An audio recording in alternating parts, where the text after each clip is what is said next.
we've got your back. Just go to www.IndianaSRN.org and tune in to all of the live action, or go to our on-demand service and relive your favorite moments.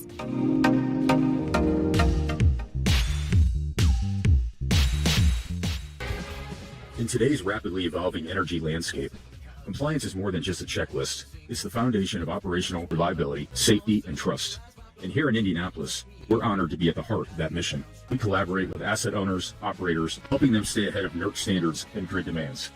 Our electrical engineering and compliance experts provide hands-on support tailored to your fleet. As expectations rise and regulations evolve, you deserve a partner who brings more than just expertise. You need commitment, clarity, and confidence.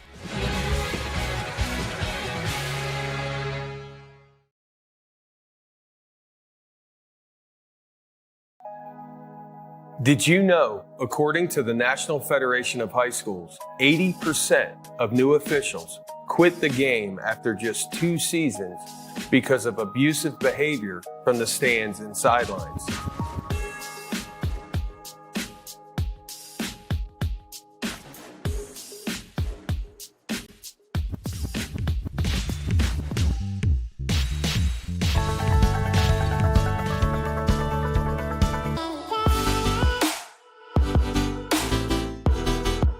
Aspen Creek Grill, we are a from-scratch concept with comfort fresh food. You can expect a world-class experience on a great budget. We've got incredible specials, great service. Today's dish that we're going to highlight is going to be our Aspen Blue Sirloin. It is, again, our premium Black Angus certified beef, and we top that with the blue cheese crust. Again, everything that we do here is made from scratch, and it's no different from our steaks. We hand cut all our steaks in-house. So our team back there, it's just an incredible team. Everything that they do, they take so much pride in. They put a little bit of themselves into everything that they do over here, especially since it is a made from scratch concept. We want everybody to come, visit us, enjoy some great food with some great service. Bring your friends, bring your family, come have some great food, have a great time with us with some of the best comfort scratch food.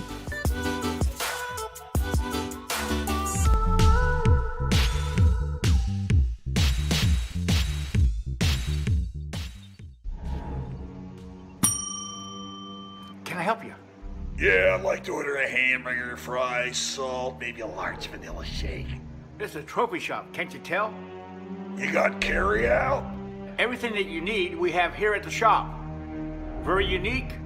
You order today, carry out tonight. That's our version of carry out. All right, I'll take one of everything. Oh, that may take a little longer. We'll have it for you tomorrow night. I'll be back tomorrow to pick it up. We'll be waiting for you.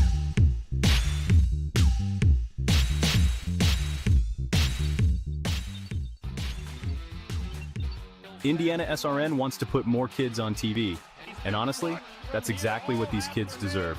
They stream more than 350 high school and college games every year, giving Indiana athletes the spotlight they've earned.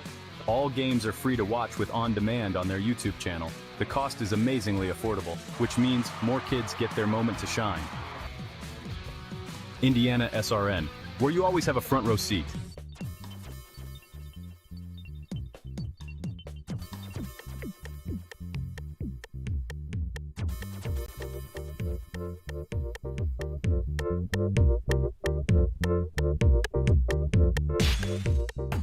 Hey Indiana, let's clear the air about vaping. Glue, rat poison, paint.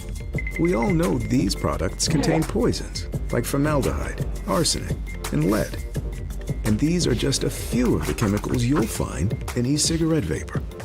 Let's clear the air, Indiana. Don't puff this stuff. Visit don'tpuffthisstuff.com to join the fight and spread the word.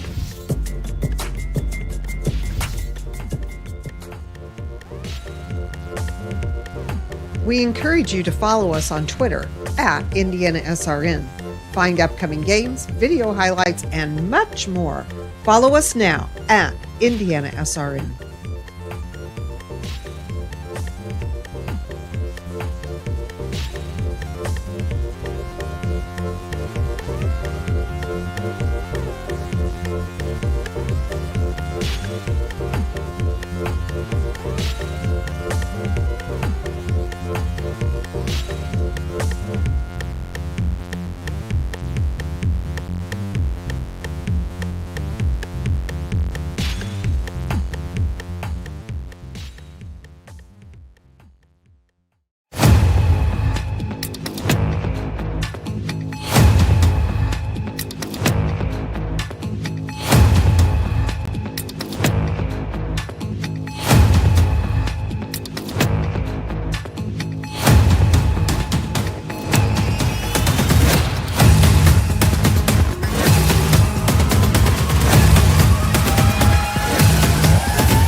Well, good morning, everyone, and welcome to Day 3 of the HCAC Baseball Tournament. We've had 2 days in, and we have seen just about everything in those 2 days, including a change of the schedule, which has led to 3 games today. We'll talk more about that coming up in a couple of moments. Our first game of the day will be the number 3 seeded Fighting Engineers of Rose-Hulman. They're 24-18.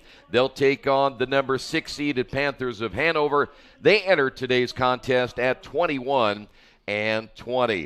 HCAC Baseball being brought to you today by Reynolds Farm Equipment, your local hometown John Deere dealer since 1955. 5 central Indiana locations. Reynolds meets all your equipment, parts, and service needs. Boilermaker Local 374. Representing skilled workers across Indiana, discover the Boilermaker advantage with Local 374. Morales Group Staffing, building better futures one story at a time. Let us help you find your next opportunity. Visit Kokomo. No matter what you're looking to explore, Kokomo has something for you. And the IndianaSRN sports page, from the court to the field, IndianaSRN brings it home daily with information from high school, college, and pro sports.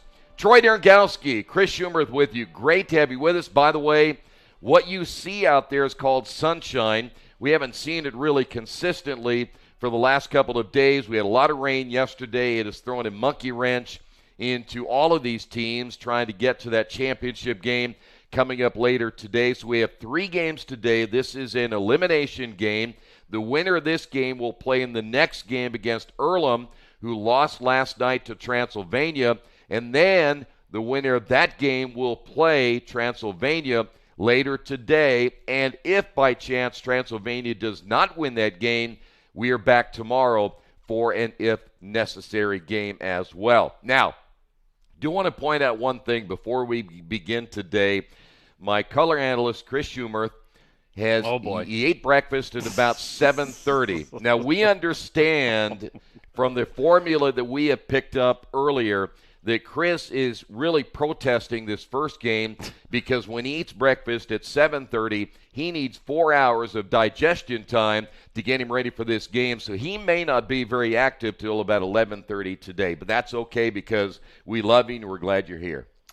Are you trying to say something about last night's softball? I didn't say a word. I'm just telling you what I know about you so far. In your throwing me under the bus, you seem to be criticizing the HCAC. I wouldn't. No, not at all. I think that if you need 4 hours of digestion time, good for you. Why don't you need 4 hours of digestion? Because I'm just that way. I'm built that way. What do you think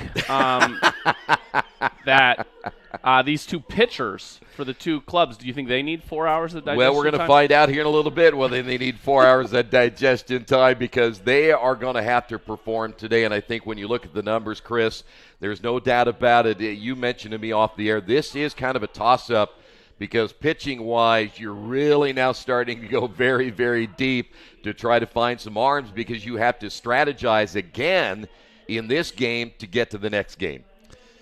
Yeah, I'm a little bit nervous to think about what the pitching would look like for these 2 teams if they were to win 2 games today and then play in the final. Yeah. I mean, we've talked about it. You might have to throw the championship game for one of these 2 teams if they get that far. And I think I'm ready. Are you ready? You've been warming up? The only problem I have is it was a party night last night, as you know, on Friday night in Kokomo. Keith Myers had me up late last night. I think I even saw him this morning. He rolled in at about 6:30. So I don't know what he's going to feel like today, but he kept me up a little bit too long last night. When is the last time you started on the mound? 1979. Okay, yeah, you were made for this moment. I was made for this moment. I'm ready to go. I tell you what, though, it's going to be a fun day. Hopefully, again, it looks like forecast-wise, Chris, the weather's going to hold out today, and I know these teams are looking forward to it. The strategy completely changed, though, when the rainout happened yesterday. And these 2 teams were scheduled to play last night. They had to move it to today in order to get this tournament in because bottom line is you only want 1 game on Sunday if you have to get there. Yeah. Again, it may not matter too much whether it's tonight or tomorrow in terms of what we saw last night. Transylvania was very impressive. And then, of course, Earlham's going to have something to say about, whether or not their same group shows up. But I'm going to stop talking because we've got the anthem.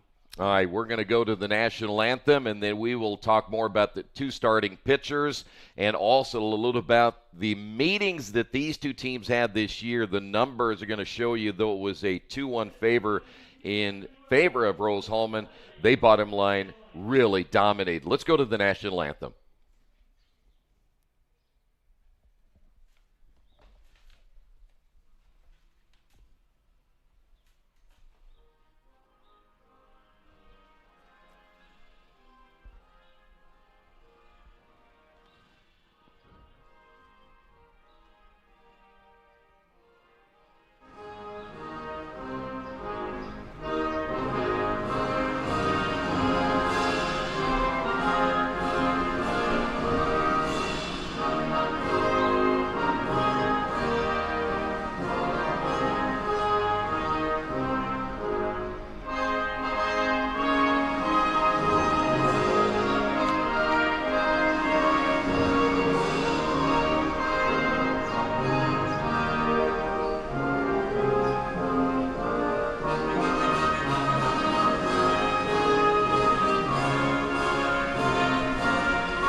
We just talked about the pitching that is going to be a big key in this game today. And for Rose-Hulman, they're going to go with a young man that is, at least from an inning standpoint, really has not thrown a whole lot this year. As Andrew Noblet will go, he'll be making his 11th appearance, just his second start, 21 2/3 innings. He's given up 23 hits, 17 runs, 16 earned, 14 strikeouts, 12 walks. He is currently at this stage no record, an ERA of 6.65, and you see the right-hander warming up right now. Talk a little bit about what you expect for him to go. They'd love him to go the entire 9 if he could go today, because that'd be a great relief for them in the bullpen. Well, I was just looking at what his longest appearances this season are. Looks like he's gotten to 3 innings 3 times. So April 1st against DePauw, and then April 7th against DePauw, and then May 2nd against Transylvania. So that's his longest outing of the year. I don't think he's going to go 9. But I think they probably hope they can get 4 or 5 out of him. And then, it doesn't solve the problem, right? Because, then if you're starting a guy who doesn't have a win on the season, then who's behind him? Right. And Hanover, by the way, has the exact same problem.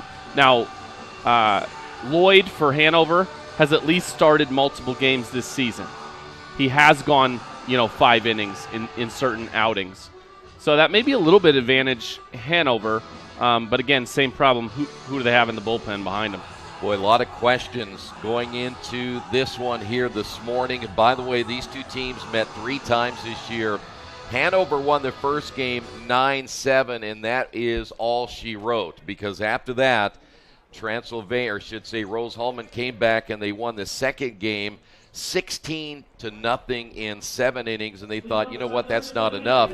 We'll beat Hanover in the third game 23-2 in 7 innings in the final game. So they outscored Hanover 46-11. All right, here we go. We're ready to get this one underway. Morwick will lead things off for Hanover. And the elimination game is underway. A swing and a miss. Morwick did have a hit and a walk against Franklin yesterday in that win. We'll set the defense for you in a moment. It has not changed over the last couple of days. Now we're quickly at 0-2. Rasmussen behind the plate. Erickson is at first. Furtado at second. Hines at short. O'Connell at third with Takahashi, Summers, and Pipkins in the outfield. Here's the pitch. Check swing foul. That one just got a piece of the bat. And another way to look, so much of life is perspective. If you are these pitchers, this is a tremendous opportunity for them in terms of looking toward the future. If you're trying to say to your coach, hey, I'm worthy of more innings, this is a great way to show them that. Hines at short, tries to backhand it, drops it, and that will be an error. Here's Jack Schaefer.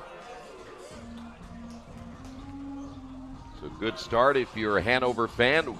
See the error by Hines, but it does still set up a double play opportunity for Rose-Hulman, and they're very good at turning double plays. Schaefer, 286, 5 home runs, and 20 runs driven in.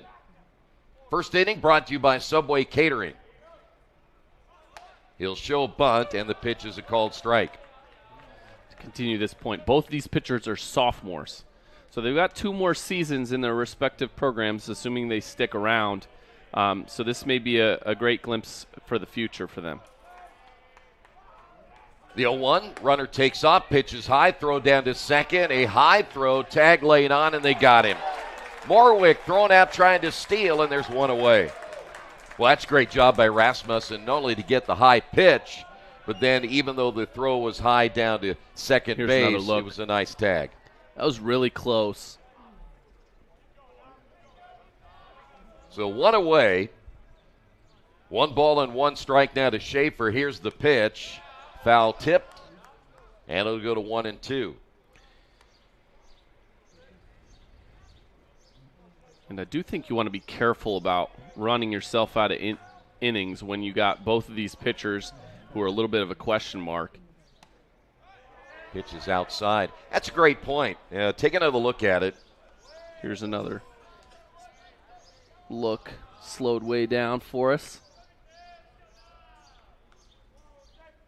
Throws a little bit high, definitely beats. Oof. Really close, huh? Yeah. 2 balls and 2 strikes. Schaefer tapped that last pitch foul.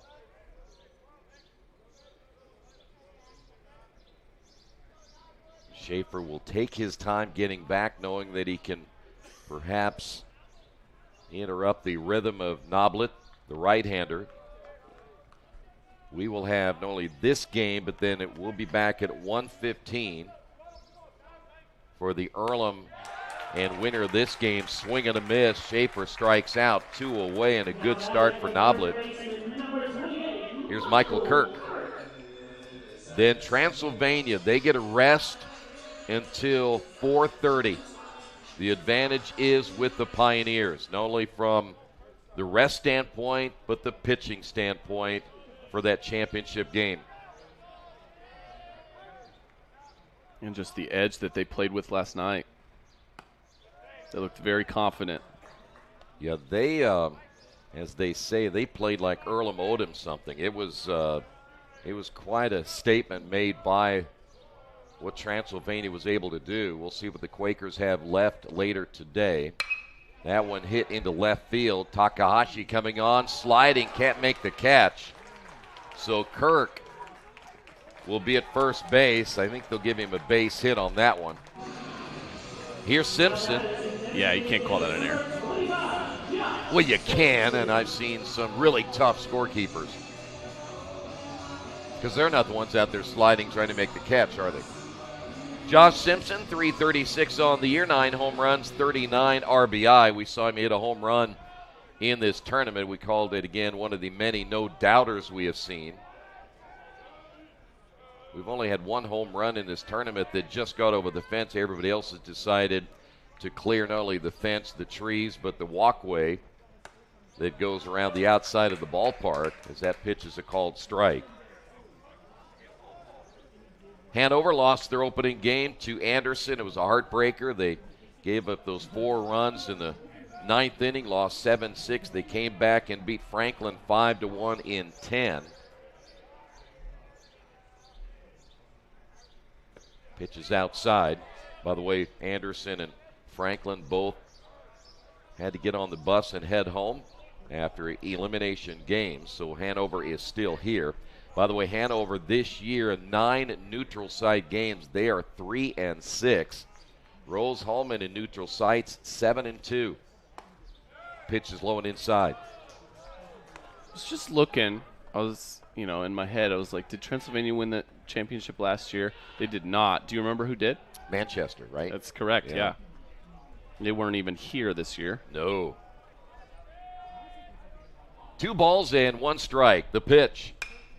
Hit well, and this could be another one, and it is. Simpson, second home run of the tournament, 2-0 Hanover, and that one not only cleared the fence, but the walkway.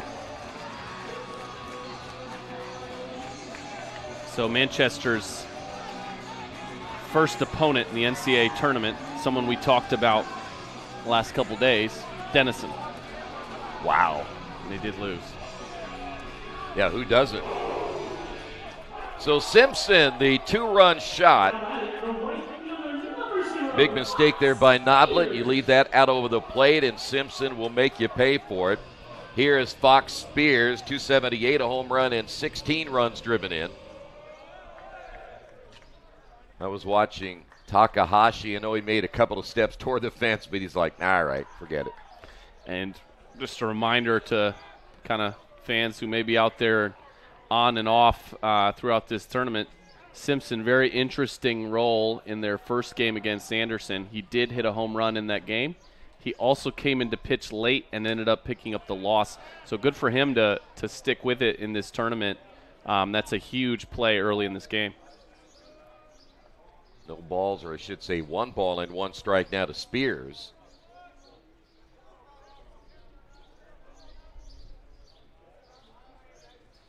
The 1-1 pitch, now 1-2.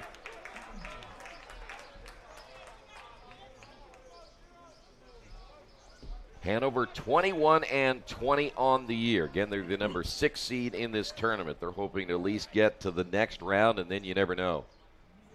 Pitch outside. All of this has been done with 2 outs, which we've seen quite often. The theory I had at the beginning of the tournament went out after about a half an inning about how, boy, it's going to be tough to hit balls out of this ballpark, and that has not been the case. Yeah, we've seen our share of home runs. By the way, the wind picking up a little bit already this morning from center to right field. Could help a left-handed hitter. Here's the 2-2 pitch. It's low 3-2. So after Noblet, got the first 2 hitters with Morwick getting thrown out and then Schaefer striking out. Next 2 hitters, Kirk and Simpson, do the damage. Foul tipped, held on by Rasmussen. That'll do it. But Simpson, a 2-run shot. After a half inning, Hanover leads it 2-0.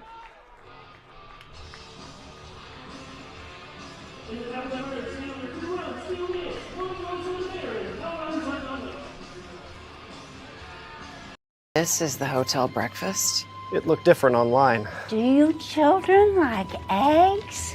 Here, they make your bones grow. It'll be fine. It's gonna be fine. All right, guys. Look alive. Is it fine, Daryl? I'm starving. When free hot breakfast can make or break your day, it matters where you stay. Go get 'em. Hampton by Hilton. Hilton for the stay.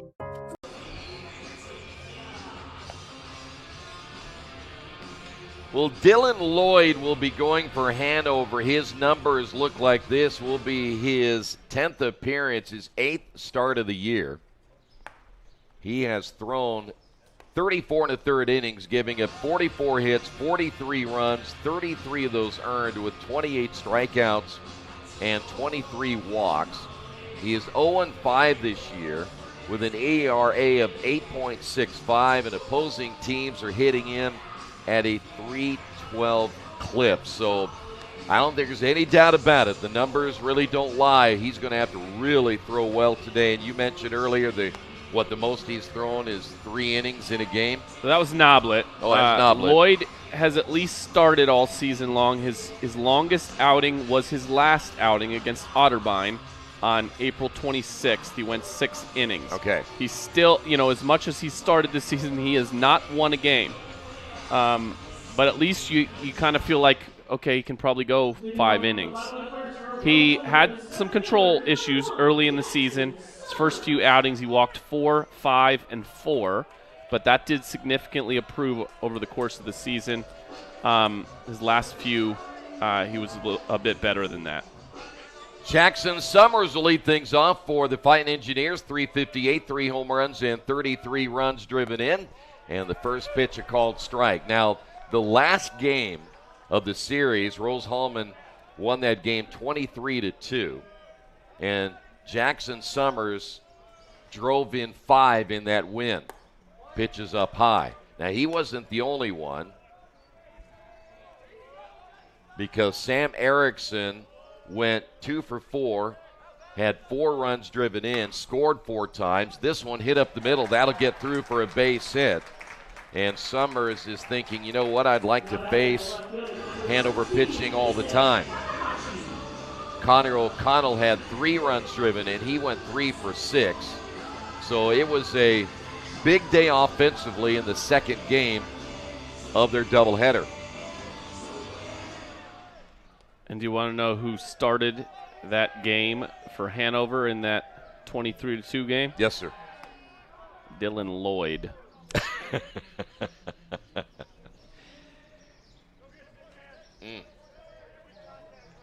Here is Issei Takahashi, 317, no home runs and 20 runs driven in.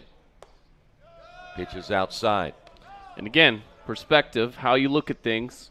What an opportunity for Lloyd to redeem that outing.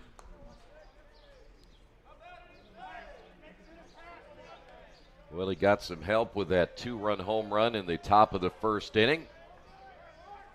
Brittingham getting the start again behind the plate for the Panthers. This one hit high in the air to our left, and that is going to stay in play, and the nice catch by Kirk. Guys have struggled with those kinds of plays all weekend in this tournament. He overran it, as many people have, but he was able to reach back against the fence and make that catch. And you're taught to find find where you're at and then make the catch. And you saw him do that. Throw to first, nearly got Summers.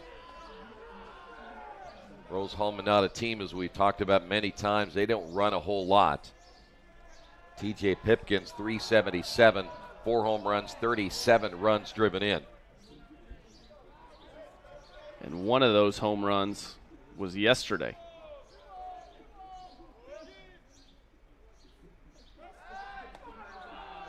Bush down at first base for Hanover. Pippinger's at second, Jones at short, Kirk at third, Morwick, Schaefer, and Spears from left to right in the Hanover outfield. The pitch, runner takes off, pitches high, throw down to second in time. Great throw by Brittingham. I don't like this strategy for either of these teams because you've got question marks on the mound. So don't take the bat out of your hitter's hands against these pitchers who have struggled over the course of the season. So now the base is empty. This was the same as what we saw at the top of the first inning. And Pipkins back, ready to hit. Here's the stretch, and Lloyd's pitch. 0-2.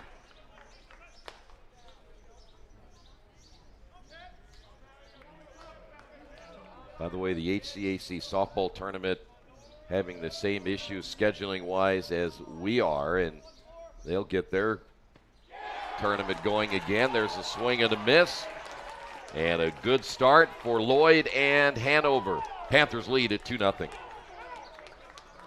Electric Incorporated provides professional commercial electrical contractor services to Indianapolis and surrounding communities. Locally owned and operated for over 30 years, our knowledge and experience make us the perfect choice for all your commercial electrical contractor needs. Contact us today. Mount St. Joseph was just causing all kinds of issues.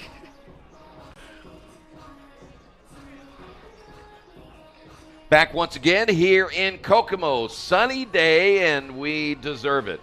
And it's supposed to be a beautiful day all day today, so we are going to enjoy this weather. It's been a rough couple of days because of the rain, but today we're going to get them in. 2-0 Hanover. Brittingham, Pippinger, and Bush all due up for the Panthers. Winner of this game again will play at 1:15 or about 1:15. Earlham, the team staying in the same hotel we are because we only stay in the most luxury hotels there are. So we saw a couple of their coaches. And they must have the biggest budget then. They do. Earlham. Yeah, big time. So I had a chance to talk with a couple of their coaches today, and I know that they really didn't feel they played very well last night, but Transylvania kind of made a statement in their win. They will be tough to beat. When you look at the way they hit the baseball last night, and they're going to get all that rest, and that's why there's such an advantage to not getting into the loser's bracket, because you're going to have to use so many arms to try to get back around. That's why I'll be curious to see how these two teams will react as Ben Brittingham will step to the plate. Because I would have ventured to say, too, when you've been here since maybe Wednesday, early Thursday, it can be a grind physically and mentally. The pitch. I always wonder how the Division I teams handle the College World Series, because that thing seems like it lasts forever. Yeah, we've joked about it, but I don't have much doubt at all that there were discussions on these coaching staffs about, okay, which of our position players pitched in high school? Right. You know, who do we need to give a bullpen session? Who's got a curveball? I would venture to say in high school, I bet most of these guys did pitch at some point. Right, exactly.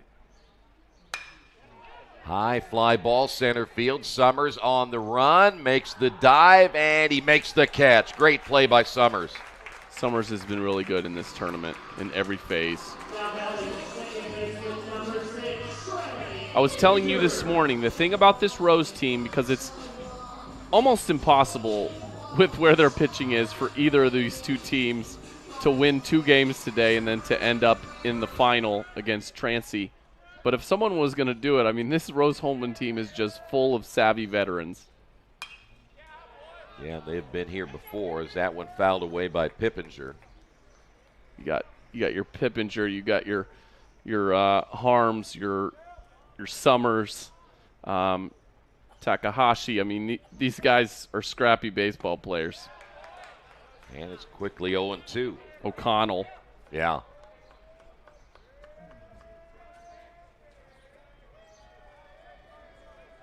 Pippinger hitting .202 on the year. Low and outside. It's also worth pointing out that it doesn't matter how you get there. If you get there by using 7 pitchers and, winning 16-14, it still counts. Ground ball up the middle, backhanded by Furtado, and 2 away. We have changed even in the press box. When I walked in this morning, I decided to kind of change it up a little bit. Yeah, so I moved on the right, you're on the left now. What a prima donna. Shows up for the 3rd day, decides he needs to be on the other side. Isn't it great? Bush steps up, Caden at 245 on the year. Well, I felt like leaning on the right side because I was leaning on the left, and there's that really big, gigantic. I don't think that's it, Troy. I think you were sick of getting sunburned, which is actually perfectly reasonable. Fly ball into right center. There is Summers to squeeze it for the final out. Hanover leads it 2-0. This is LifeWise Academy. It's a program that teaches Bible-based character education to public school students during school hours. Not before school and not after, but during school hours. So here's how this works. The students will leave this school building, hop on this bus, take a short ride across the street to the church. I can see the steeple from here, have Bible class, hop back on the bus, head back to school. It's that simple. Go to lifewise.org to find your school. Back here in Kokomo, I walked in this morning, if I may share, we like to share little stories about things that are going on in the ballpark. And, I woke up my usual jovial self, and I went down to breakfast, and of course you came down, and I saw some others, and I get to the ballpark, and I run into Dalton Carter, who spent the night here a couple of nights ago, because he loves being at the ballpark as much as he does, but he didn't seem to be quite as jovial as you and me this morning. A little surprised by that. And did you get a sense of why? No, I didn't ask. I just thought, I better walk away. Rasmussen would lead things off, followed by O'Connell and Harms. The only other one, again, that was not in a good mood that I at least got a bad vibe was, again, Coach Myers, because he got in so late. So, And Coach Myers was asking for my hotel key as I'm heading over to the ballpark. I'm like, I still got the stuff in the room. I'm not giving you my hotel key. If there's anything that would manifest the jinx for the day, it would be handing over my hotel key. Yeah, good for you. That's the way to stand up to management.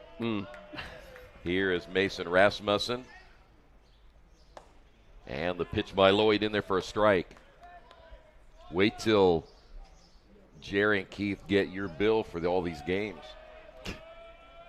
They find out all the room service I've been using at the Hampton Inn. Do they have room service over there? They do. They do now.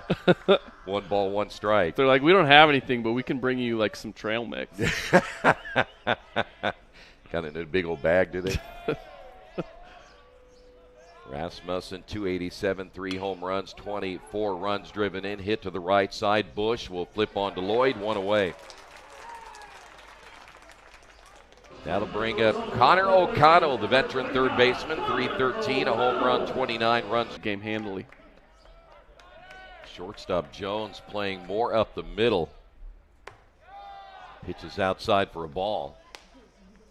The one thing about playing on turf like this, too, you look at the second baseman, Pippinger, and how deep he can play, because knowing that ball will get to him very quickly, because that's fouled away.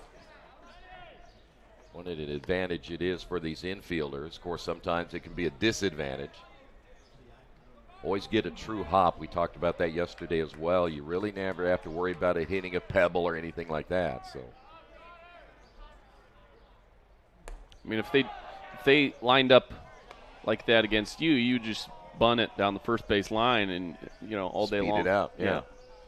But you know what I would do, too, if I were the opposing second baseman or such? What I would do before I leave is I'd throw some pebbles out there in front of the guy. He wouldn't see him, and he'd take a weird hop. Just and then when I go back out, they pick him up. Just show up with like a bag of gravel. Just dump it out on the What are you doing with that bag? I can't tell you. Here's the 2-1 pitch. This one lined into left field. Morwick will reach up and make the catch, 2 away. That'll bring up Jackson Harms, 281, 8 home runs, 43 RBI. Harms is another player who's left the ballpark during this tournament. Almost the second time. Just had one that was just foul. Inning number 2 brought to you by Oscar Pizza. Pitches outside.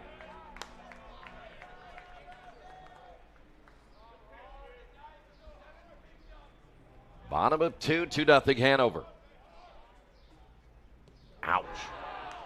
That one hurt because that got him right in the rib cage.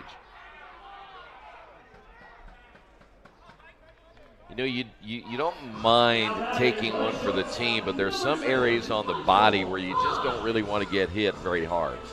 You like it in an area maybe where there's a little more meat, but there's not a whole lot around the rib cage that I can tell. But he seems to be okay, so down to first base is Harms. Here's Michael Hines, 350 hitter. Lift this one into right field. Spears has a beat on it, and just like that, the half inning is over. Hanover leads it 2-0.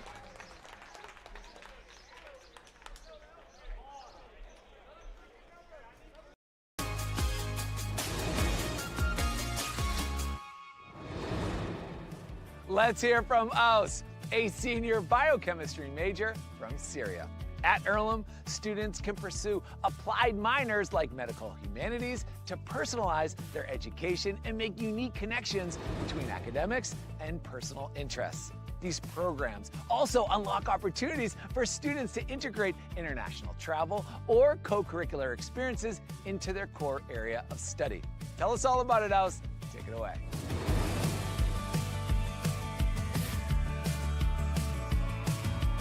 Habibi Alex, thanks for the intro. Hi everyone. Growing up, I moved around a lot. I attended 9 different schools across 5 countries. And because of this, diversity in education was important to me. And Earlham College, with this diverse student body and opportunities, did not disappoint. Earlham has many unique programs, like the Applied Minor programs. Through the Applied Minor programs, students get to personalize our education and make direct connections between academic interests and co-curricular activities. As a pre-med student, I have an applied minor in medical humanities, which integrates the study of Sunny Kokomo on a Saturday morning. We head to the third. It'll be, as we move to Jones at number 9, Morwick and Schaefer. Jones, 219 on the year, no home runs and 19 RBI. Difference in this one right now is the Simpson 2-run home run in the first inning. It's probably what's holding your broadcasting career back, Troy, is your unwillingness to say RBIs. Popped up, shallow left. Hines makes the catch. 1 pitch, 1 out. Yeah, I can't do it. You know, I'm generally pretty agreeable to do about anything anybody wants, but that's one thing you can't get me to do. Here is Ben Morwick. 0 for 1 today. I am one of the few gingers in the world that you will see is not stubborn, doesn't have a temper. Lined into right field, base hit. Oh. I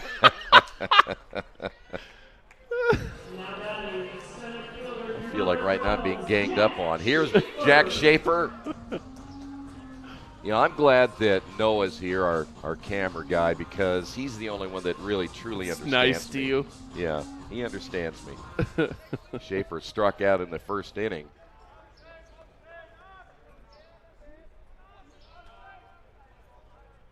Third hit of the day now for the Panthers. The stretch by Noblet. Swing and a miss. He did drive me over here once yesterday, so. Oh, you got a different camera guy, though. This is Noah. This is a different guy. Good point. Good point. I gotta work on winning him today, too. Now, word had it that Where did Noah come from? We picked him up down on the corner. We saw him on the street. You want We're something like, to do? You ever run the camera for a baseball game? Chopper to the third baseman O'Connell. He's only plays at first. Good stretch by Erickson. 2 away as Morwick advances to second.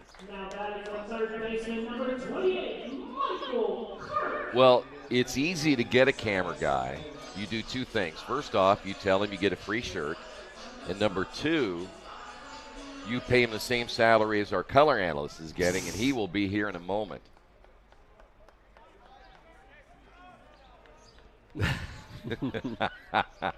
Here is Michael. I promise you that the camera work is harder than what I do. There's a called strike. Well, now, if Keith Myers is running the camera, no. You never know what you're going to get there. I had to do camera when I was in high school and got injured in a basketball season, and man. Yeah, you got hurt by the camera? The camera wasn't what hurt me. Okay. But that was my role after I got injured. It was like, hey, do the camera. So you have done is that pitch swung on a miss because of baseball. In your baseball career was more keeping the scorebook, and then in the other one you. I think they decided I was better at bringing the ball up the court than I was at running the camera. I gotcha. Yeah, very good. No balls and 2 strikes now to Michael Kirk. Now 1 and 2.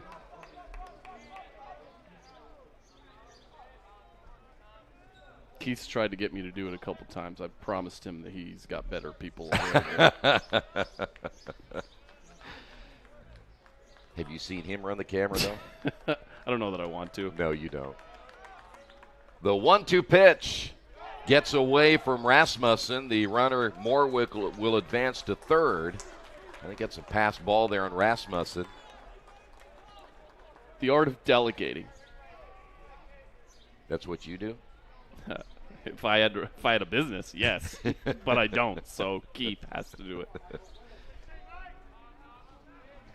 Well, Panthers chance now with a 2-ball, 2-strike count to Michael Kirk. Opportunity to get third run in here in inning number 3, leading it 2-0. The stretch by Noblet. And the pitch. And we'll go to 3-2. All right, here's a question for you, Troy. Why is it called color? You know, you use words in media. You know, we're the talent. You know, which makes sense because we've got so much talent. Yes. You know, it's flowing out of here. But why color? Why is it my job to do the color? What does that even mean? I'm not sure. Swing and a miss. Tell you what, we'll Google that and we'll find out. Okay. All right. Leave a man on after 2.5. Panthers lead at 2-0.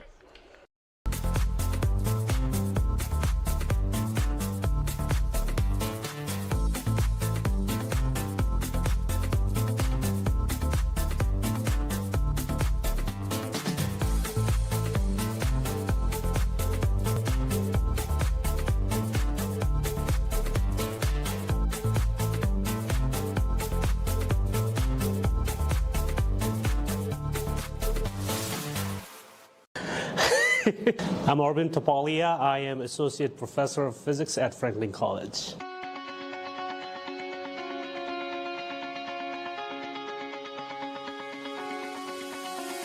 If you come to my class, you will see me suspending from a rope swing, singing physics songs in class, launching watermelons with giant catapults, lying on a bed of 5,000 nails, and getting struck by a sledgehammer. I teach all my classes at Franklin either using a flipped classroom approach or a project-based learning approach or some combination of both because I want my students to get excited about science, not just through lectures, but through hands-on interactive learning. And as a faculty, I feel really encouraged and supported by the college to step outside of the traditional teaching practices and explore and apply more engaging and back here in Kokomo. Okay, before we get to Erickson, Furtado, and Summers, why are you called a color analyst? Well, because most of what you say is very boring and, like, you know, anyone could do that. Yeah, standard stuff. That's true. And then I provide all, like, the interesting, poetic, you know, painting. You do. You paint a picture. Yeah. Yeah. So I think what we learned during the commercial is that I should actually get paid more than you. You do. We've already established that. Here is Erickson. Sam swings at the first pitch, hits this one into right field for a leadoff base hit. And that'll bring up now Matthew Furtado. Furtado at 215, 3 home runs and 14 runs driven in.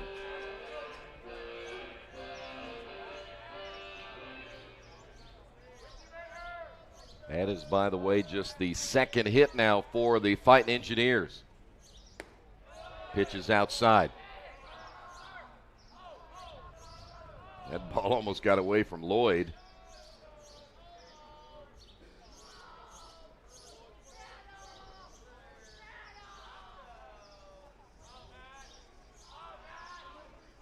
The stretch by Lloyd. And the pitch. That's in there for a called strike. You know, we look at this Rose-Hulman team, as we've said before, they are a team that doesn't hit with power.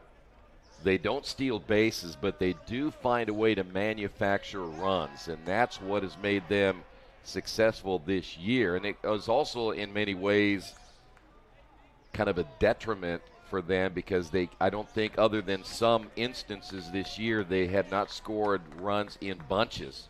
So they'll just kind of piece it together. There's a swing and a miss by Furtado. Yeah, it's a team full of players who hit singles and doubles. Yes.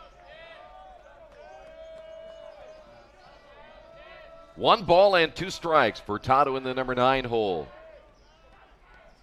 The stretch by Lloyd and the pitch is low. 2 balls and 2 strikes. Rose is hoping to get some of that magic they had in that 3-game series against Hanover. And boy, those are some incredible numbers in 14 innings. They scored 39 runs in those 2 games. They just had their way with Hanover pitching in those 2 games. That one hit well but foul. Dylan Lloyd in that last game of the series. 3 1/3 pitched, 6 hits, 7 runs, 7 earned runs, 3 walks. Looking better today so far. Yeah, he has certainly pitched well through the first 2 innings.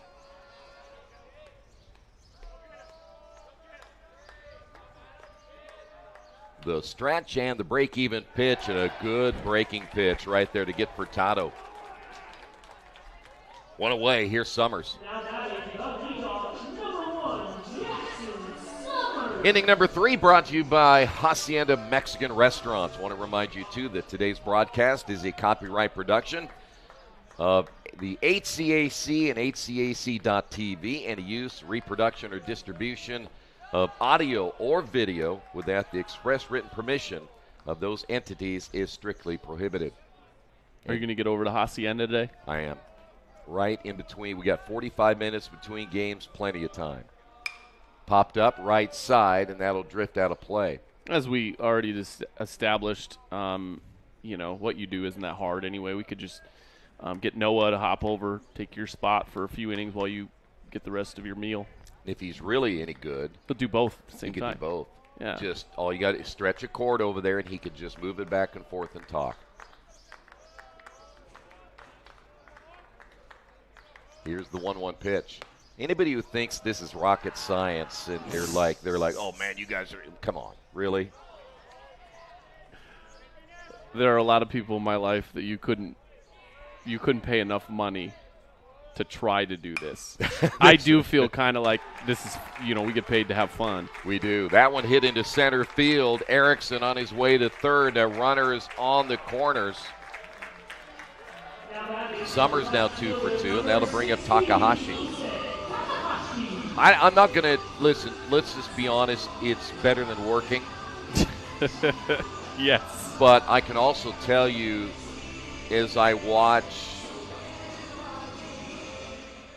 the industry, and I'm like, you went to school for 4 years to do this? I don't get it. You know what I mean? You have a degree in but still, broadcast or but journalism. back then, it was they just gave it to you. They didn't really care whether you even showed up for class. That was about Wyoming. Yeah. Wyoming, you don't even go to class. That was about journalism or broadcast. Yeah. They wanted you to get out and enjoy the outdoors at Wyoming. Don't sit in class. Opportunity here for the Fighting Engineers. I think in 4 years at the University of Wyoming, I went to 1 class. Stop. There's no way that's true. No way that's true. At least I can remember all those years ago.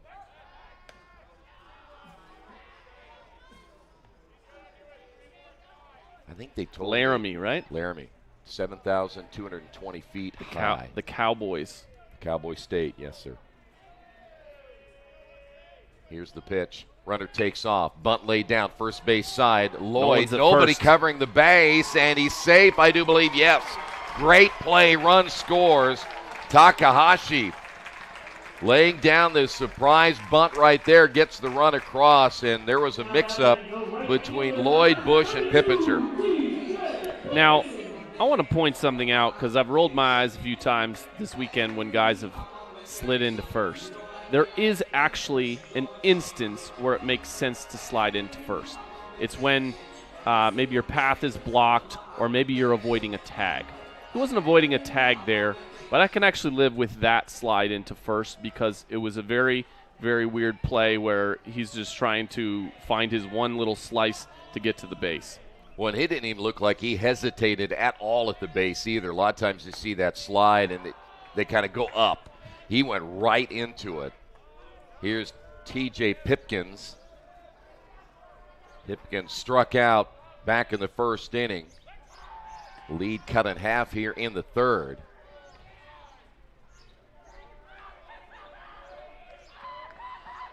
Well, really small ball paying dividends again here for the Fighting Engineers. 3 singles in this half inning.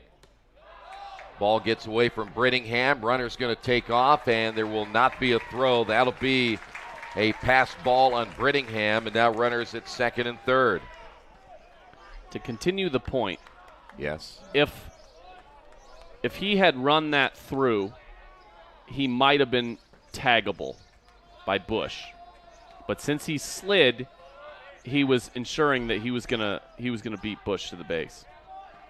He wasn't gonna make it easier for them to make the play. The pitch on the way is high and outside. And now things getting a little bit dicey for Lloyd. Got a left-handed hitter in Pipkins and a very good hitter. Breaking pitch called strike. Now he's got a hitter's count. First base is open, so don't throw something fat down the middle. Yeah, and he lost. You can live with that. Here's Rasmussen. Rasmussen's had a few opportunities this weekend where teams put Pipkins on. And here he gets another opportunity. The base is loaded and 1 out. Not until we get a visit to the mound as Lloyd sailed through the first 2 innings, giving up just 1 hit, and now Rose-Hulman coming right back, and probably thoughts of what happened in their previous meeting when Lloyd got the start. But I'm sure he is on a very short leash knowing this is an elimination game. There's no one warming up. So for the time being, he's plan A and plan B.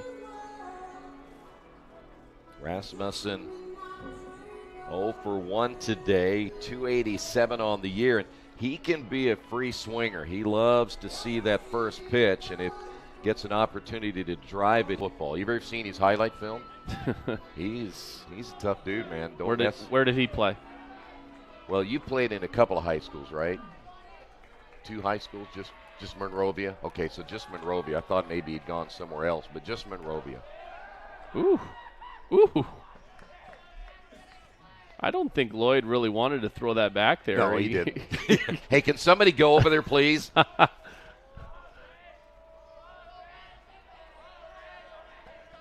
The stretch by Lloyd and the pitch. See, I told you, this guy loves that first pitch. Tell you what, he had some ideas about what he was trying to do with that pitch. That long stride. Head's looking out the left field. That one, a line drive caught by Bush. A foot race to the bag, and it'll be won by Pipkins. Bush is hurt, too. That's not good. Yeah, he stretched out, diving for the bag, and he may have hurt his shoulder. Oh, man. Oh. What a play, though, by Bush. Take another look at it. What a great shot right there. Oh. You know, I got to give kudos not only to our producer, Jerry, because he's the one that does, setting up and the cameras and all the things like that. Well, he does a great job to get shots like that. Look at that. Get it in slow-mo. You just say all the nice things to Jerry publicly, and then behind the scenes, then you really ream him. Rip him good. Yeah. Well, I'm trying to keep my job as long as I can, I guess. No, we do, and in fact, I'll say this again. We have worked, and that you see the technology that we bring to IndianaSRN, which is our parent company, but we're also part of HCAC TV, is that we're second to none when it comes to producing what we do. So we hope you enjoy it that are watching at home. How many cameras we got out there? Got 4 now, I believe. 4 or 5. Got that center field camera. I see that one in center field. Yeah, the 2 here, and then 1 up here, and then there's 1 in the bullpen over there. Yeah. Pitches outside. Connor O'Connell. Well, that's a big out right there, by the way, of Rasmussen. O'Connell lined out his only time up. The pitch by Lloyd is in there for a strike. And if you're O'Connell, my goodness, 2 outs, bases loaded, a pitcher who has struggled this season, it'd be difficult to script it any better than this. This is exactly the spot you want to be in. That one hit well down the line. That's going to clear the bases perhaps. 1 run will score. 2 runs will score.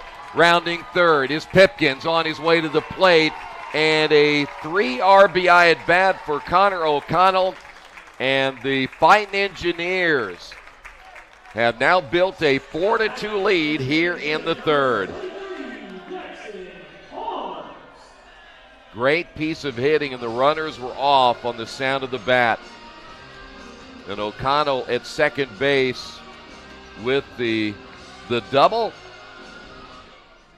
And this thing changed really quick here in the third. Here's Harms. Swing and a miss.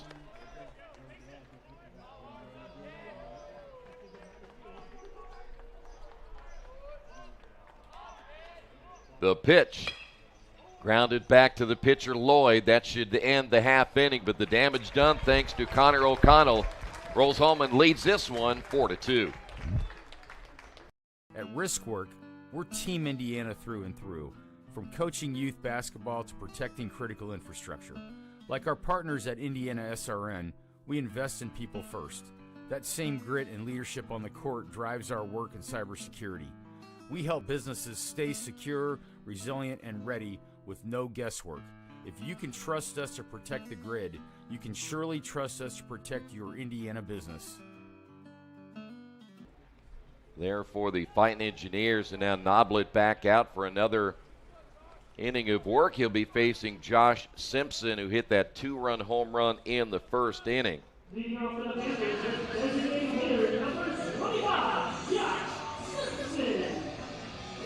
Simpson, a couple of home runs in this tournament.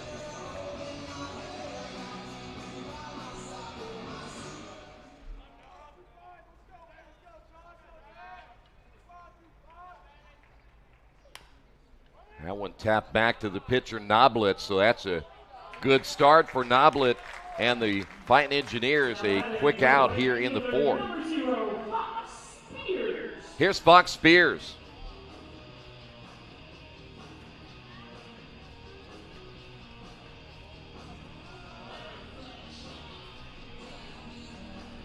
Spears 0 for 1. He struck out in the second.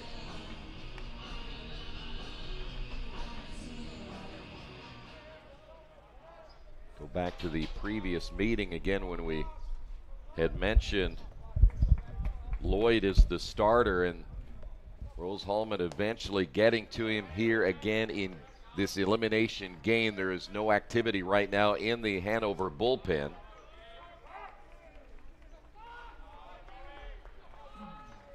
Five hits on the board now for the Fighting Engineers. That pitch is outside.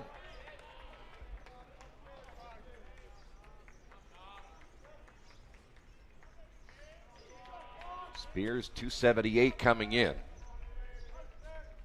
And the 2-0 pitch is outside 3-0.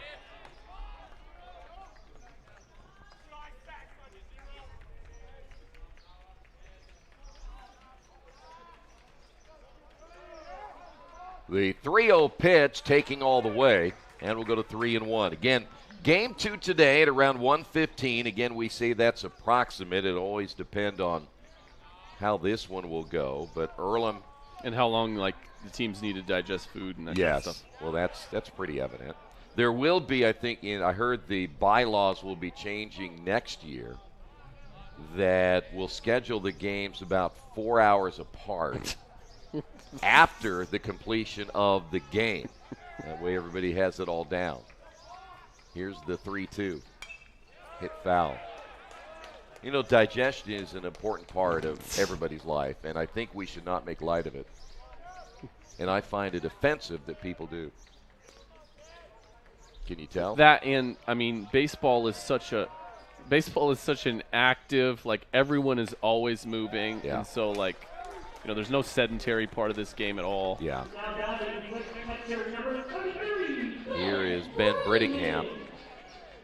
We're going to lose this contract just because of what you talked about digestion. Because of we care about our health. We're going to lose it because of our health. I am hurt. Brittingham 0 for 1.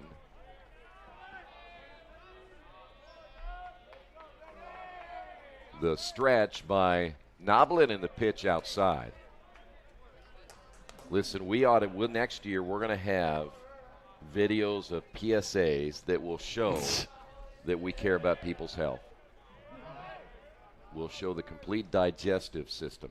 You're going to start working on these PSAs Yes, tomorrow. I am. When I get home, I'm going to get my old video cameras out, and we're going to get started.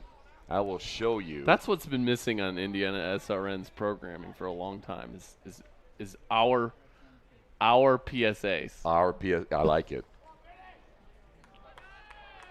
As Jerry said, we are on now. As they say, you're on tape now, so I can't get out of it. Pitch is low, 2 balls and a strike.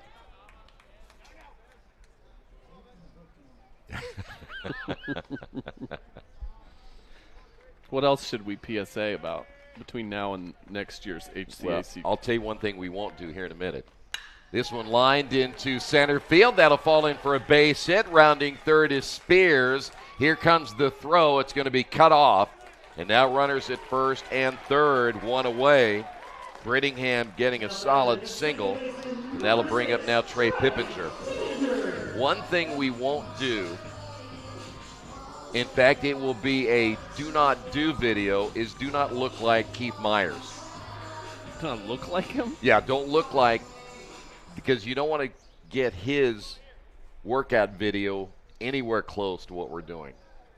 We got to visit to the mound, because it will deter people from wanting to really live a healthy lifestyle. He always tries, as we have this visit to Noblet, he always tries to convince everybody that he's eating healthy, including his very lovely wife. Only problem is he keeps eating bad stuff, and I catch him, and then he tries to fib about it. It's, you know, here's what we could do a PSA about. It's tough to eat healthy when people are feeding you, you know, in between games and stuff. It's real tough. Well, yeah.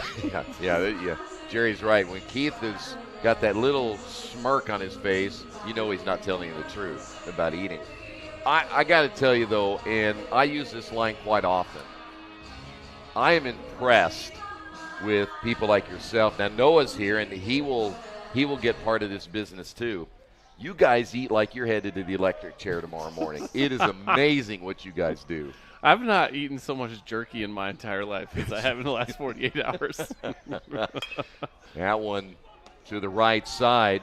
Second baseman Furtado gets the play at first, but a run scored, and it's now 4-3. Brittingham down to second base.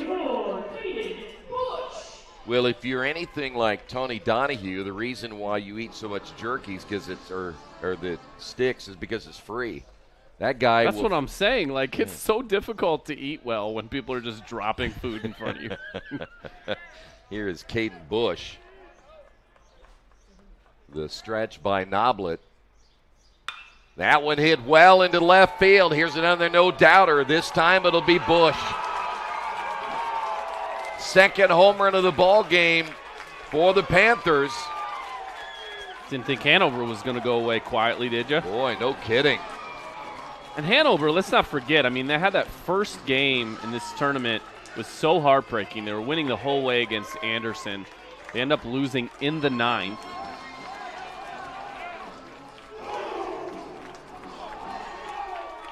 Well, the celebration right there, and Bush has reason to, as he has now given Hanover a 5-4 lead. Here is Trevor Jones. Caden Bush's third home run of the season. You know, if I'm Takahashi in left field. I don't even make a run. I just turn around and watch it go out because you know it comes off the bat. The way he hit that one and the way that Simpson did, there's no need to go after it. There's a called strike. Well, you're right. Hanover kind of felt they let that game get away from them, and they did for a moment until they came back, and next thing you know, Anderson wins the game. So they really felt kind of like they let themselves down, let maybe their fans down, but then they come back and now are playing well again. That one hit foul.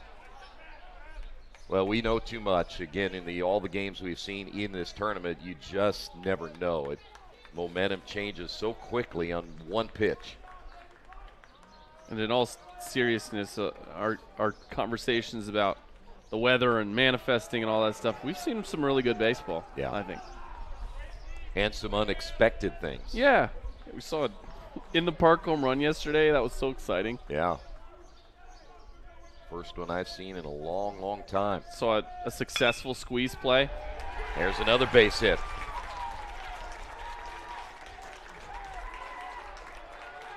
So the Panthers continuing their assault on Noblet. Here's Ben Morwick. And we're going to get a visit to the mound, and that's going to do it for Noblet. Fighting Engineers will head to the bullpen. We'll tell you about the new pitcher coming up next. I'm Delaney Kelly. I'm a sophomore. I'm from Newburgh, Indiana. I'm a double major in marketing and sports management with a minor in sports communication, and I'm a part of the women's soccer team here in Manchester. My name's Kenneth Red. I'm a junior. I'm a business management major, minor in coaching. I also run track. Samaritan's Feet is a nonprofit organization. Helps send shoes to kids around the world. Delaney and I partnered to help bring shoes to kids in North Manchester area. Samaritan's Feet started to kind of do NIL deals for student athletes, as that's kind of become a bigger thing in college sports. Asking for money is never easy. Like, we've seen that just both being business majors and taking sales classes, trying to explain this to 85 different people. You sound like you're repeating yourself, but in reality, like, it's good for us in a way because we're figuring out how to make it more of like an impactful way to explain it. So we're kind of trying to find other ways to go around raising donations. And some of the events that we've kind of planned to do is a give back night with Keyhole Pizzeria, which is in downtown North Manchester. They were very welcoming and accepted us in, and they actually showed us a jar that Left-hander Brad Nardi played his high school baseball at Covenant Christian in Indianapolis. He will come on. He's making his 13th appearance. He has split time between starting and out of the bullpen. 39 innings, 43 hits, 31 runs, 25 of those earned with 38 strikeouts, 19 walks, 4-2 on the year with an ERA of 5.77. And he comes in with 2 outs here in the 4th.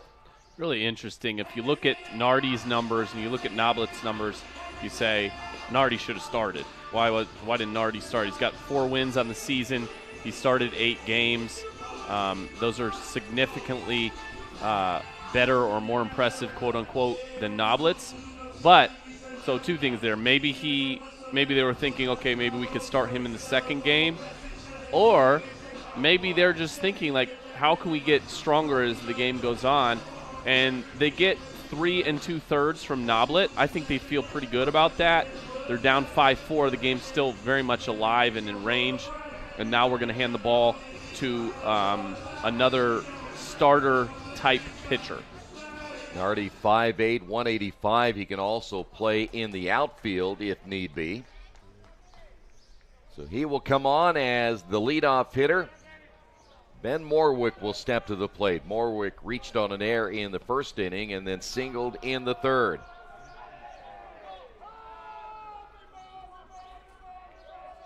The pitch on the way, low and inside.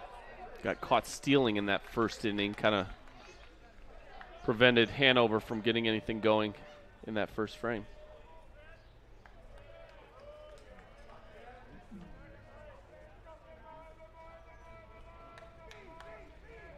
The 1-0 pitch.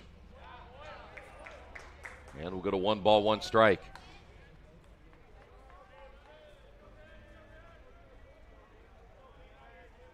Well, it certainly changes what the Fighting Engineers possibly can do if they do win this one. Runner takes off, pitches high, throw down, not in time, stolen base by Jones.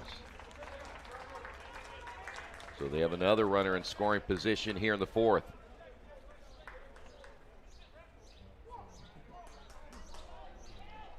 (5-4), Panthers with the lead. 3 more runs highlighted by the Bush home run. Breaking pitch called strike.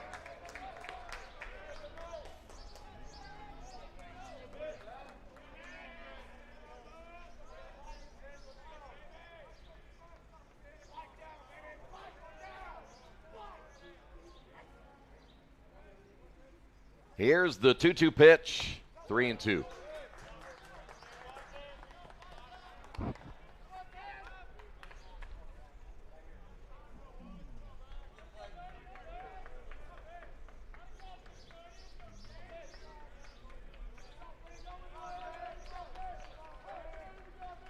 Now the payoff.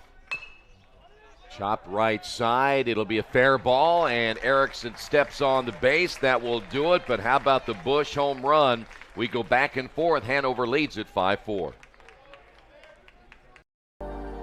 I'm Delaney Kelly. I'm a sophomore. I'm from Newburgh, Indiana. I'm a double major in marketing and sports management with a minor in sports communication, and I'm a part of the women's soccer team here in Manchester. My name's Kenneth Red. I'm a junior. I'm a business management major, minor in coaching. I also run track.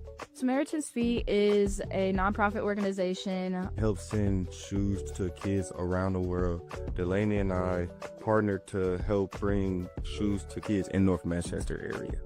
Samaritan's Feet started to kind of do NIL deals for student athletes, as that's kind of become a bigger thing in college sports. Asking for money is never easy. Like, we've seen that just both being business majors and taking sales classes, trying to explain this to 85 different people. You sound like you're repeating yourself, but in reality, like, it's good for us in a way because we're figuring out how to make it more of like an impactful way to explain it. So we're kind of trying to find other ways to go around raising donations. Some of the events that we've kind of planned to do is a give back night with Keyhole Pizzeria, which is in downtown North Manchester. It was very welcoming and accepted us in.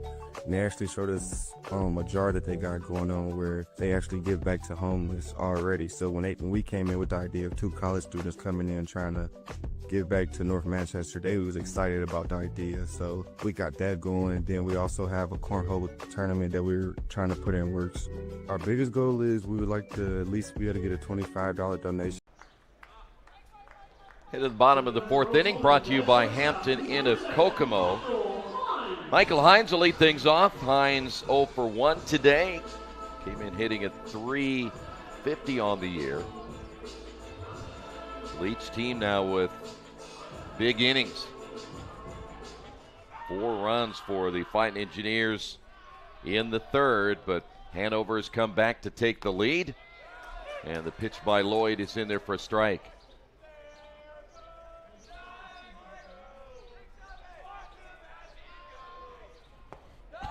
Did he go around? No.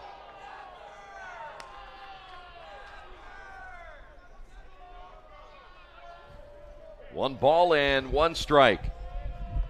The pitch. 2-1.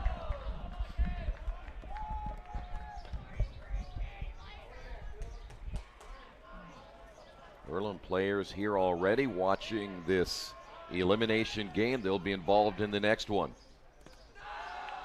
3-1. Last 2 pitches not even close for Lloyd. Still nothing going on in the Hanover bullpen,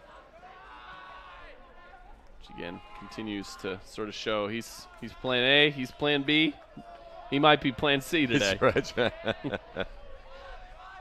Here's the 3-1 pitch, and we'll go to 3-2.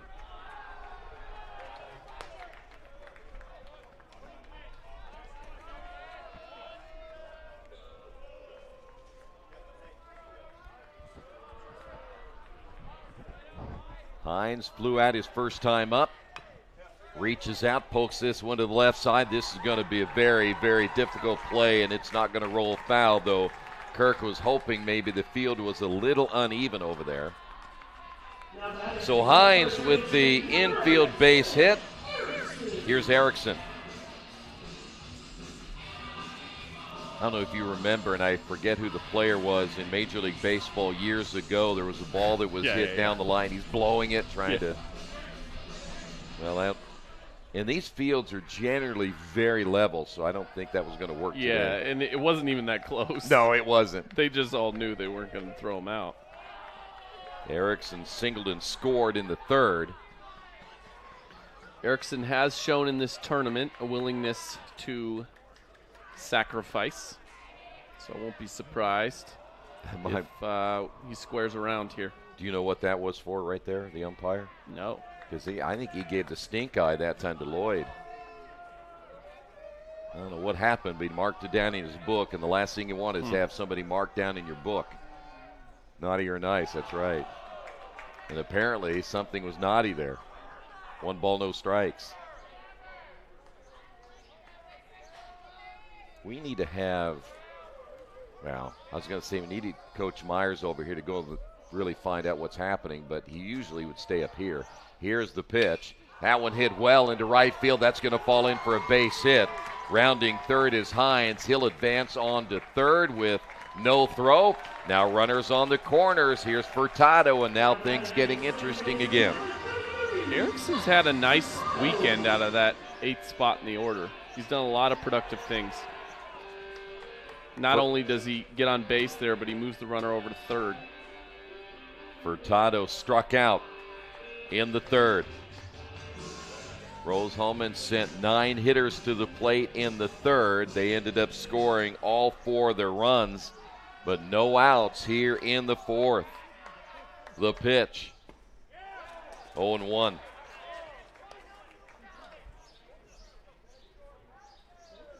Game 1 of 3 today. No matter what, we will play 3. The pitch.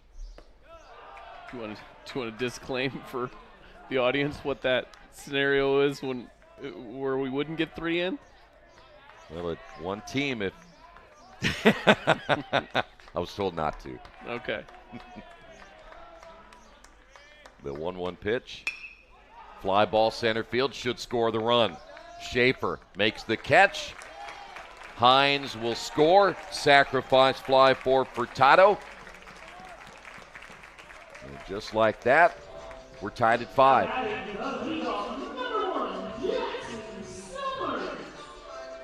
So Furtado does his job with the sacrifice fly. Here is the leadoff hitter, Jackson Summers. Summers 2 for 2 today. Has a run scored. And he nearly took one in the ribs right there. I often think, now, these pitchers at the Division III level are not throwing generally like in the high 90s in that 100 range. I would love, on my bucket list, here's the pitch. Runner takes off, pitches low, no throw. One thing on my bucket list is I want to stand up there as a hitter, and I want to have somebody throw at, not at me, but throw a strike at 100+ miles an hour. I want to see what it looks like. It's impossible to hit. Yeah. 2-1. And I've never been up there with someone throwing 100, but I have been up there with someone throwing 90, and that's. How do you even see it? Yeah, that's impossible too. Okay. Runner at second base. The pitch on the way. That's going to be a hot shot past the diving Jones. Rounding third is Erickson. He will score. And the Fighting Engineers battling back 2 more runs here in the 4th inning, and they have regained the lead. Summers now 3 for 3. And boy, does he love batting against Lloyd. Here's Takahashi. Summers is thinking, how about Lloyd just pitch all the time? Because I'll be hitting 1,000. Here's the pitch. There's just some pitchers that you love to hit off of. And you see it at every level of baseball.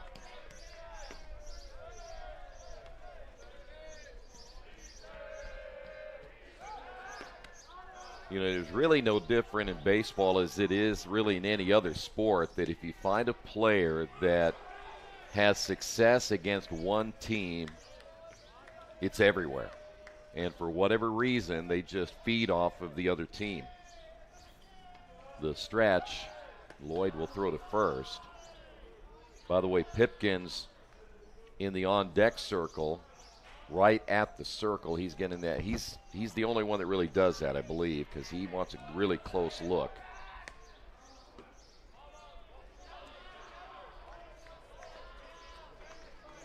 Like you talked about the other day, I might fear for my life standing there, and a left-handed hitter and fouling it off. The pitch on the way. Pulled it to the right side. The flip there by Lloyd will get the second out as Summers advances down to second. And here's Pipkins. Talking about a guy throwing 100 miles an hour. One of the last games I umpired was the Mooresville sectional. Had Franklin Community and Center Grove. I was behind the plate. And Max Clark was pitching for Franklin. He ended up being the third pick in the draft. Yeah. Now plays for Toledo Mud Hens. But yeah, he wasn't throwing 100, but he was throwing above 90. That's for sure. Did you walk in and say, Max, listen, I'm getting a little up in age. Can you slow it down so I can see it coming across? You know, the this plate? is the point I was making yesterday. Is guys that throw that hard almost inevitably have a really, really good catcher. Yeah. And, of course, he did that day, too. So I was as safe as I've ever been umpiring when he was throwing that hard. Yeah, you talk about a young man. He'll be in the majors. It's just a matter of time now. 2 balls in, no strikes now to Pipkins. And that, too, is a testimony to the amount of talent that Indiana has in baseball. Now, I've talked about this too. We're known as a basketball state, but you talk about football and baseball, there is a lot of talent here. Soccer too. Soccer as well. Volleyball. It's a good volleyball state. Yeah, exactly. Lacrosse, broadcasters like you and me. People come broadcasting from, talent, for sure. They come from all around just to sit in the box and listen to us. The 3-1 pitch, low and outside. And to feed us. Pipkins walks for the second time. Here's Rasmussen. Just walk out and there's a spread of food. It's all for you and me. It's got your name on it. This is for Chris and Chris only. We call this young man here, Rasmussen, the free swinger. Mason loves to look at that first pitch, and if it's anywhere close, he will take a cut at it. We have a delay here, as you see Brittingham out talking to Lloyd. But the umpire has also gotten his little red book out again, or a black book, whichever it is.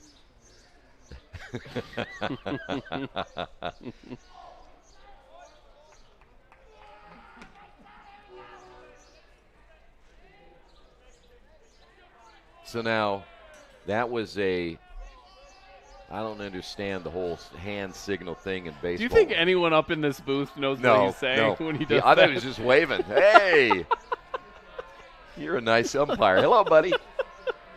Here's the pitch. Rasmussen hits this one into center field on the first pitch, and that will do it. But 2 runs across. Fighting Engineers lead it by 1. This is the hotel breakfast. It looked different online. Do you children like eggs? Here, they make your bones grow. It'll be fine. It's gonna be fine. All right, guys. Look alive. Is it fine, Daryl? I'm starving. When free hot breakfast can make or break your day, it matters where you stay. Go get him. Hampton by Hilton. Hilton for the stay. They don't see the 6 a.m. alarms, the bruises, the doubt. They see the wins, the highlights. They don't see what it took to get here. I've missed, fallen, started over and over.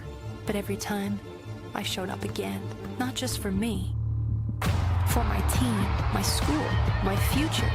This isn't just a game. It's how I rise to new heights. Back here in Kokomo, we'll head to the 5th inning, brought to you by Reynolds Farm Equipment. Schaefer, Kirk, and Simpson all due up. Well, we've gone back and forth here today, kind of the game we expected. It was a mystery pitching-wise coming in. Still is in a lot of ways, but now Brad Nardi has a chance if he can hold on, perhaps get the win here today. Winner of this game will play Earlham next. By the way, I've been informed that our fearless leader is listening to the broadcast today, and we deny anything that he has heard that goes against him that is AI generated. How is he listening? Don't they have games over there today? They don't play till noon. Again, digestion. Yeah. Good point. He's probably the one who's making like that rule. Probably. He's probably setting the times. Here's the pitch. Well, I'm pretty sure he went to the commissioner and said, all right, listen, I eat at 8. I don't talk till noon, so just don't even try it. Exactly. Here's the 1-0 pitch. Lined into left field, base hit by Schaefer. When you have that kind of influence, I mean, how much of a difference is there between Keith and the commissioner? Nothing. In fact, Keith is over the commissioner. Keith tells the commissioner. Yeah, he tells him what to do. Here's Kirk, 1 for 2, a run scored, singled back in the 1st inning.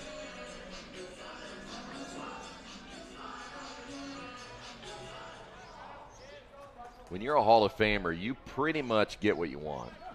That's why he got the nicest hotel room in our hotel. Which Hall of Fames is he in? We're not really sure, but he calls himself a Hall of Famer now, so we just buy it, go along with the ride, and humor him. Well, I mean, I used plural for a reason there. I mean, it's probably more than one. It is. No balls and a strike to Kirk. The pitch by Nardi. Ground ball could be 2. Hines to Furtado. The turn, yes. That's one thing they are very good at Rose-Hulman is turning the double play.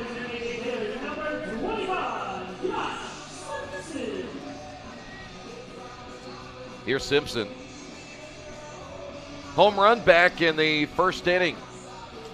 Underappreciated skill in baseball is being able to turn that double play quickly. Not easy to do. And you know that combination has to work together a lot. And if you can keep the shortstop and the second baseman on the field and knowing that they have that kind of chemistry, they can do wonders. Here's a called strike. And sometimes you have to do it knowing you're going to get drilled.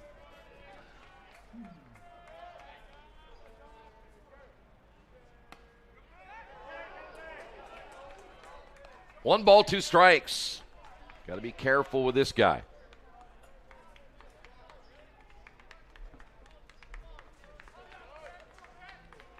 One thing you'll see Josh do, he'll turn on a fastball, and he swings and misses.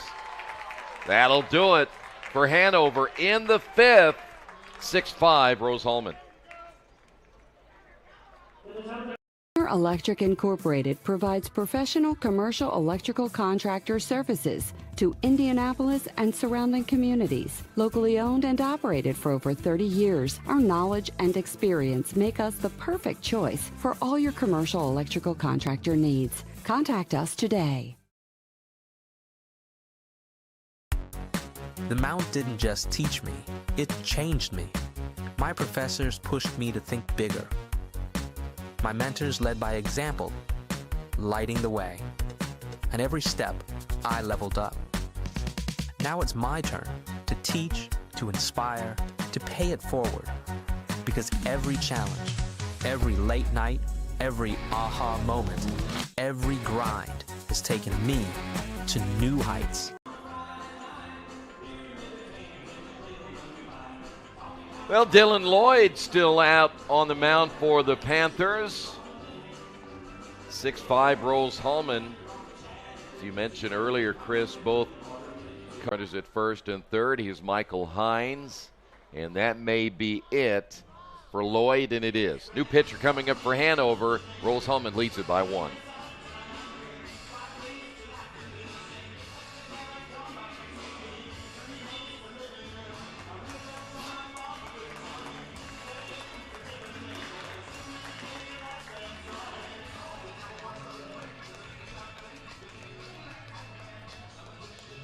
Poached egg on avocado toast. Wow.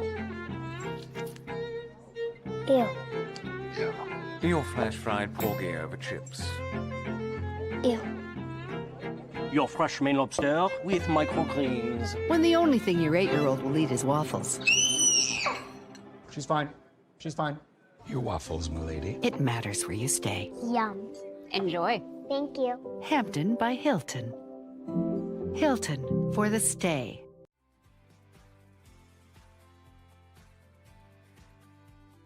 Every year, the Econ Senior Seminar class does a project of community outreach, and we kind of have full authority over which group we want to work with for the semester. We wanted to stay local, and we looked at a couple options, and we settled on Town Branch because it's very close to Transy and it's going to affect Transy students. I think the downtown partnerships are very nice because students should be able to see that they're part of a life, and I think when you can literally from the steps of the school see a place or be able to walk to it, it just seems different. And you're oftentimes, I've seen over a decade of doing this, students feel more empowered to work with a group. So Town Branch Park is a nonprofit organization that's bringing that green space back to downtown Lexington, which is something very new and refreshing that I think the community could frankly use. I think this project's unique is because how cooperative Town Branch Park was, and Town Branch Park did a very good job of being invested in our project and giving us everything we needed to be successful. I think working in a professional setting definitely prepared us for the future. We really got to take the initiative with this project, and it was very student-led. When we were at our meetings, I said,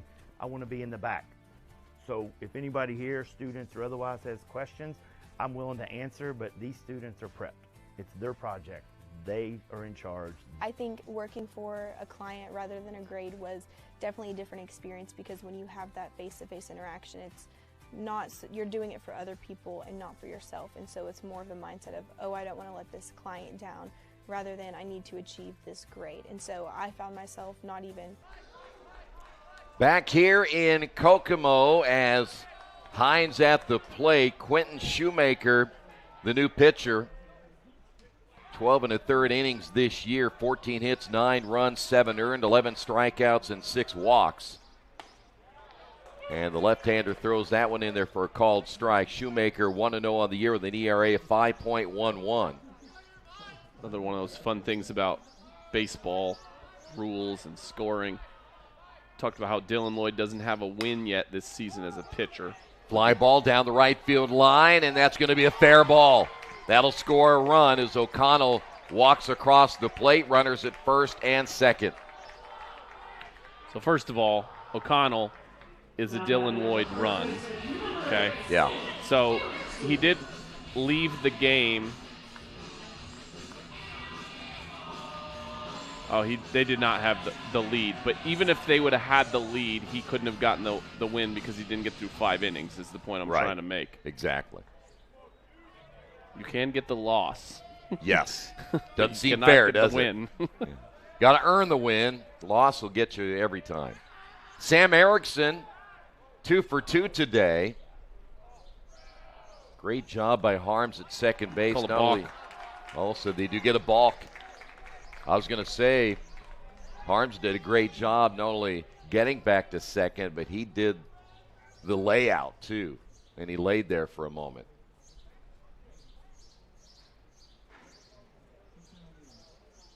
So now runners at second and third, still no outs.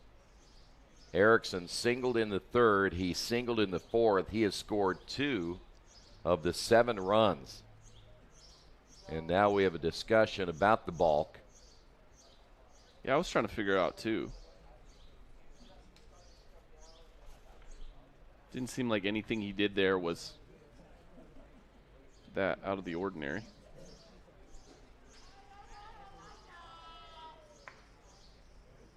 And now whatever Coach Grant Ballack said must have been somewhat persuasive.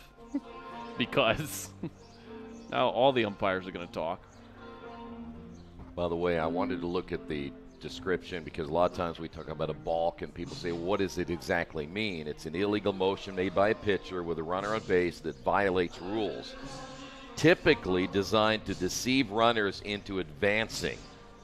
So the one thing we don't want in baseball is any deception whatsoever by the pitcher. It's funny, that description clears nothing up. there are multiple things that so Hanover won the argument. You almost never see this in sports where they reverse a call. Well, and what makes me mad is it messes up my scorebook. But I will say that he must have known some verbiage in the rule for him to have won that argument. Of course, now they got to explain to Rose-Hulman why we got it wrong, misled you, now and then sent him back, and he's not happy But now. if I'm Coach Rosen and I understand his argument, my thing is now you've got Erickson stepping up. He's 2 for 2. Just hit the ball, score a couple of runs, and you won't even remember this. But the thing is you put doubt into the mind of an umpire at sometimes when you change the call and then you say, well, what happens later or something? You get a close call. Are you going to change your mind there? I think that a lot of times you got to stick with what the original call is because that will be certainly played upon with Coach Rosen and Rose-Hulman. Does that make any sense? Yeah. I mean, I'm forgetting it right, but there is, I think what I hear and what you're saying is there's kind of a rhetorical dance that's getting played in addition to the actual rules getting negotiated, and that's true. That's correct. Bunted third base side, and everybody is safe. How about that? Didn't matter. Erickson now 3 for 3, lays down the surprise bunt. Bases are low. Tato. Infield in. And right now, the Fighting Engineers can really open up this game, as we expected. Now, if he calls a runner out of third, he should have an argument because everybody was safe.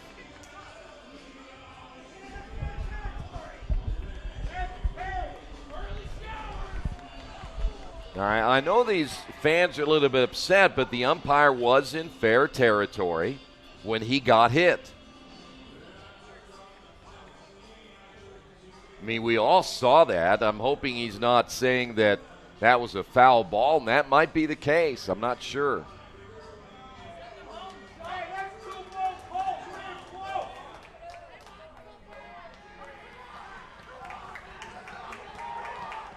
Yeah, I don't know what's going on. Well, somebody's going to have to explain it to me. Furtado's at the plate. Hines at third, Erickson at second, and Furtado's at first, correct? No, Furtado's at the plate. I don't know what happened here.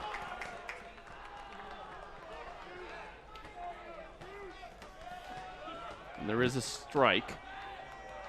Yeah, but this should have been Summers, right? But Furtado pops it up into center field. This could be a tough play for Schaefer, makes the catch. But they've got Harms at third, and Harms should have scored on that last play. Yeah, so they must have.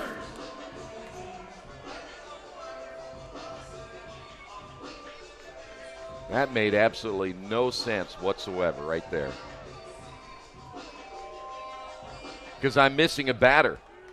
Because there's only one out.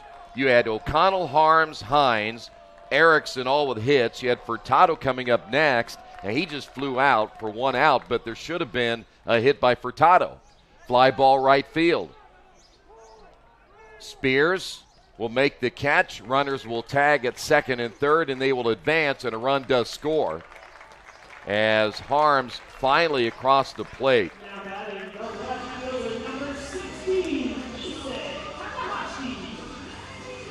So Summers out for the first time. I'm so lost. I am too. That made absolutely no sense. And there are umpires in the room next to us. And so I wanted to get their sense of what they thought happened for the balk and then the reversal.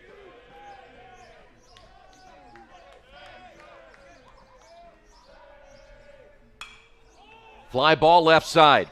Kirk and Jones are there. Final out made of Takahashi in a bizarre fifth inning. We'll try to get an explanation. 8-5 your score.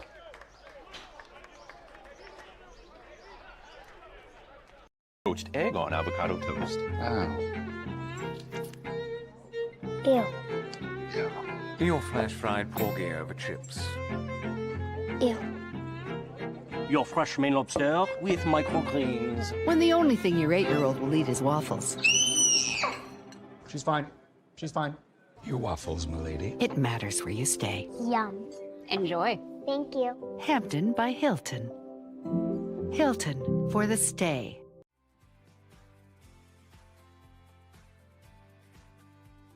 Every year, the Econ Senior Seminar class does a project of community outreach, and we kind of have full authority over which group we want to work with for the semester. We wanted to stay local, and we looked at a couple options, and we settled on Town Branch because it's very close to Transy and is going to affect Transy students. I think the downtown partnerships are very nice because students should be able to see that they're part of a life, and I think when you can literally from the steps of the school see a place or be able to walk to it, it just seems different. And you're oftentimes, I've seen over a decade of doing this, students feel more empowered to work with a group. So Town Branch Park is a nonprofit organization that's bringing that green space back to downtown Lexington, which is something very new and refreshing that I think the community could frankly use. I think this project's unique is because how cooperative Town Branch Park was, and Town Branch Park did a very good job of being invested in our project and giving us everything we needed to be successful. I think working in a professional setting definitely prepared us for the future. We really got to take the initiative with this project, and it was very student. And he ought to be reprimanded for it, right? He's Chris? gonna. Back here in Kokomo, we got word during the timeout that the umpire called that a foul ball. And that's why they sent everybody, and that's why Coach Rosen was upset, and he should be as Spears comes to the plate, because the umpire, though he was in fair territory and got hit by a fair ball, he called it foul. And that makes no sense at all. He messed that one up badly. Now, I know they scored 2 runs, but it could have been a bigger inning there for Rose-Hulman. Yeah, that's a huge. And again, both of us have officiated, and we've defended officials, and, you know, it's a difficult job. It is. That one hit foul. Good cut there by Pippinger.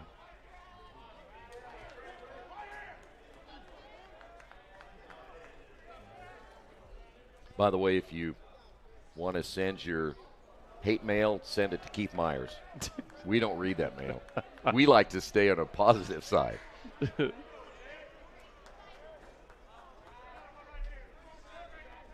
1 ball, 2 strikes. 1 away, runner on. Runner takes off. It's fouled off.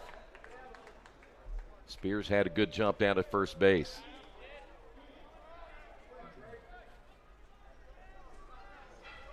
My last thing is, I don't, again, whatever, I don't have a dog in the fight, but you messed up my score sheet. And I think, you know, in some sense, the first play, the fake balk that got reversed, it doesn't matter very much in this game, really. Right. And I think they ended up getting that quote-unquote right. The problem is when you put that right next to the next play. Right. Yeah. And then you just sort of lose control of the environment. Yeah. And then it can be tough.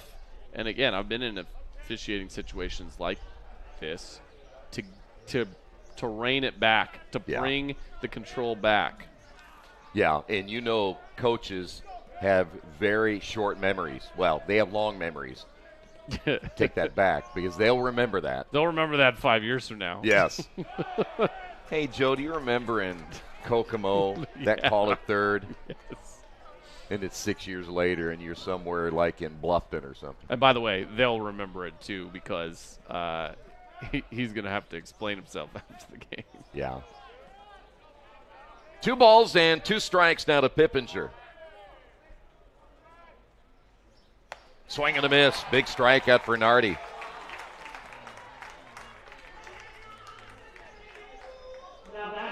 That'll bring up Bush. Home run in the 4th.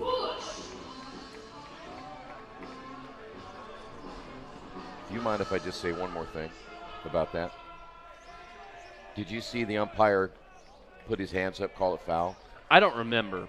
I think we're going to have a look at it We're here going in to a look moment. at it. I genuinely don't remember. I don't remember seeing him put his hands up at all. If he did put his hands up, I think I just kind of assumed he was calling the play dead. 1 ball and no strikes. Here's the pitch. Nardi's thrown well since coming in. Came in the 4th inning, giving up just 2 hits. Rose-Hulman, 12 hits. Got a combined 20 as that's fouled away, and we still in the top of the 6th inning.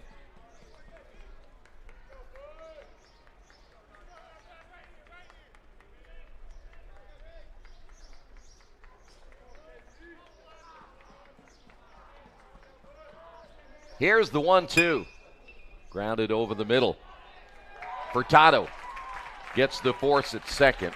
And we want to take a look at the play. And at the plate was Furtado. And here it is. Again, the bases are loaded. It's clearly number 33 who swings. Now, you see where the ball hit. He does raise his hands. But again, it was my assumption as I saw it, like that's a fair ball, but he's calling a dead ball. And I don't know the rule well enough to know, but I could imagine that, okay, everyone advances their base, the plate. But apparently that's not what happened. The ball clearly went over the base. That's a fair ball. Once it clears over the base, it's fair ball. He's in fair territory. That means he's a part of the play. He didn't hold his hands up and call a foul ball. Even though it hit him in the leg, he didn't call anything. He just stood there. You got to call something. You can't wait till afterwards and say, well, I called a foul ball. I didn't hear him call foul ball. I didn't hear him. I didn't see him do this either. Did you see him do this? He did raise his hands. Oh. Yeah, he raised his hands. Was he raising his hands so just to get out of the way? That's what I'm saying. Like, it's very difficult to tell. Well, we got experts going to look at it one of these times. One way or another, Hanover probably got a break there. Big break. Because, again, there's no outs. Bases loaded. Another run would have scored. Inning could have continued. You could add 4 or 5 runs. We head to the bottom of this 6th inning. This 6th inning brought to you by Jimmy John's. It'll be Pipkins to lead things off.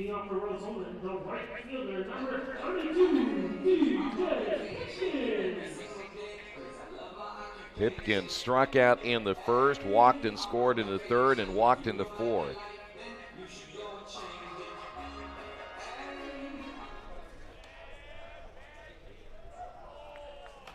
Shoemaker, the left-hander, back in for another half inning. Here's the pitch. He'll show bunt, and it's 1-0.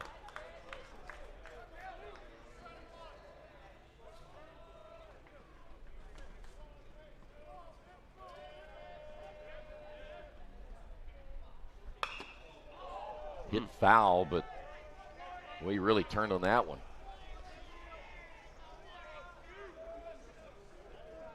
Thought there might have been some contact there between the backswing and the catcher. No one seemed bothered or concerned.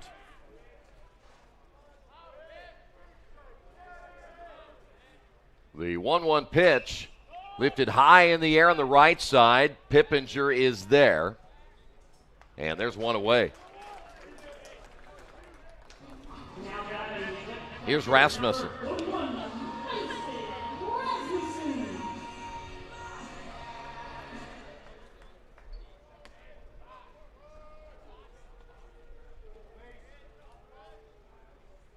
By the way, at the rate now, we're about an hour 46 into this game, hour 47. It's highly unlikely at the pace we're going now, we'll get that next game started at 1:15. So you might want to back that up on your schedule here in Kokomo as the count goes to 1 ball, no strikes.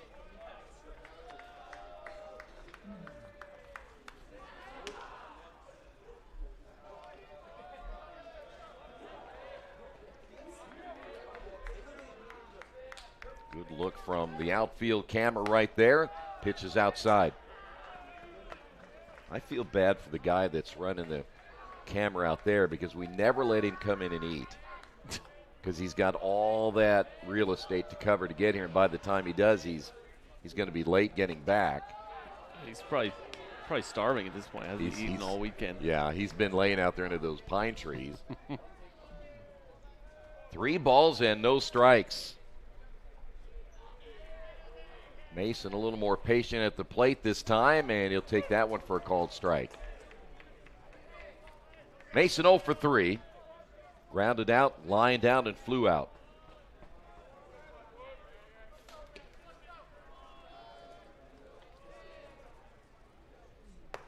Pitch is outside for ball 4.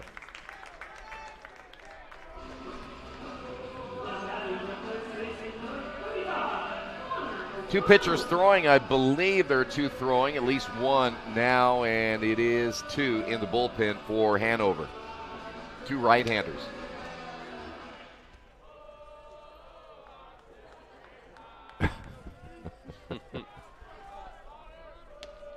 We don't believe that any of the players from Rose-Hulman are in the choir, but they are singing for sure. Check swing right side. Pippinger charging, coming over Bush, covering the bag of Shoemaker to get the out. Rasmussen advancing down to second base on the check swing by O'Connell. O'Connell moves the runner over there. He's got 2 doubles in the game. He's got 3 RBIs. Here's Harms. Harms 1 for 2 today. I should just stick to runs batted in. That'd be my way to avoid the controversy. Runs batted in. Runs batted in. No balls and a strike.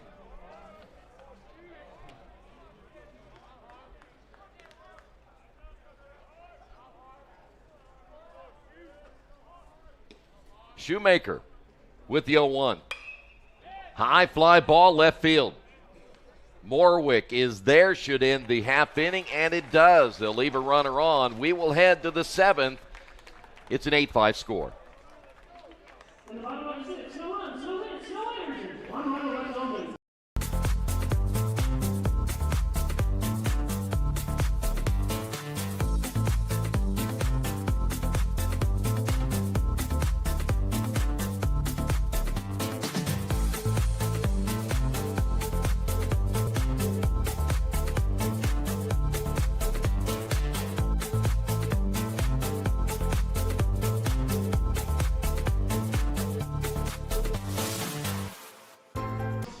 We have made it to the 7th inning, brought to you by Wheeler Mission. Jones, Morwick, and Schaefer due up for the Panthers. They trailed by 3, got 2 runs in the first, highlighted by the home run by Simpson. Bush hit a home run in the 4th. They scored 3 there. But since Nardi has come into the lineup here for Rose-Hulman, they've only managed 2 base hits. So here is the number 9 hitter, Trevor Jones.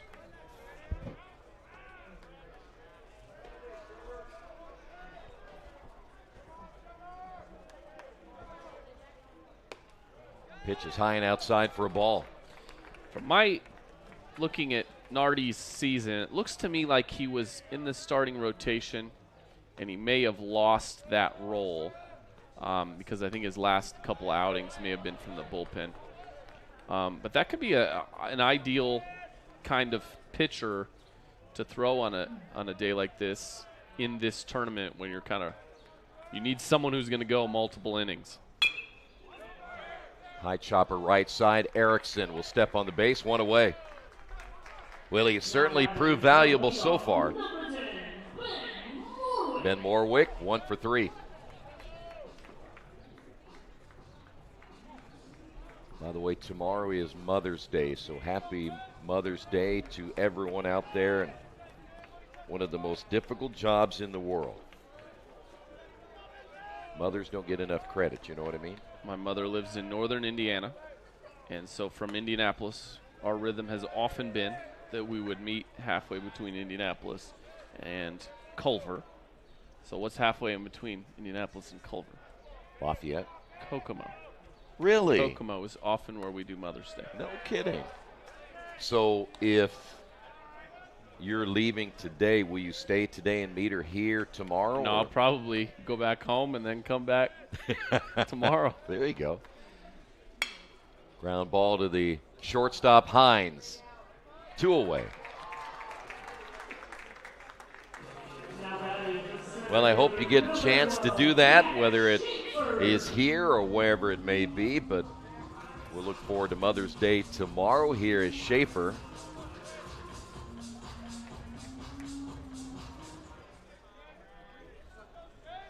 Schaefer 1 for 3, a strikeout victim back in the first inning, did single in the 5th. And he's behind at 0-1.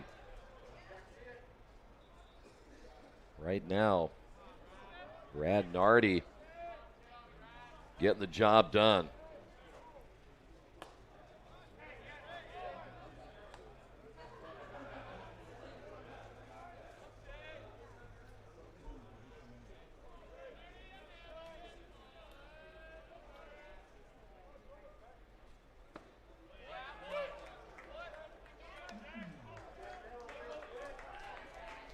One ball, 2 strikes.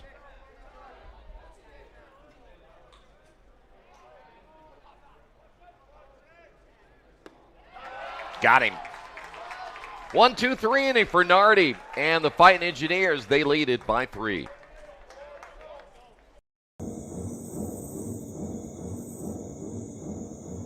It's addictive.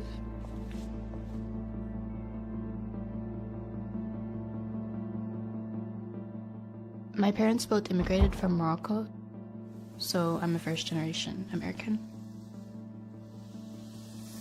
My parents did sacrifice a lot to make sure I was able to get the opportunities that they didn't necessarily have in Morocco. I see making tagines as a way for me to show my appreciation for my parents and also our Moroccan heritage.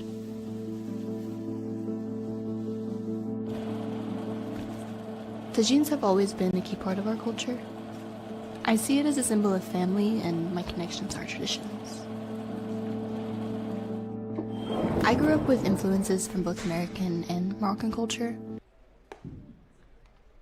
Michael Hines will lead things off here in the bottom of the 7th inning. Rose-Hulman with a 3-run lead.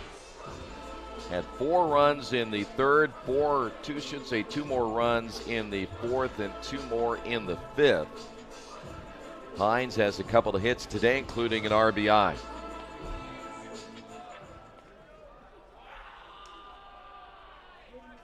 So Shoemaker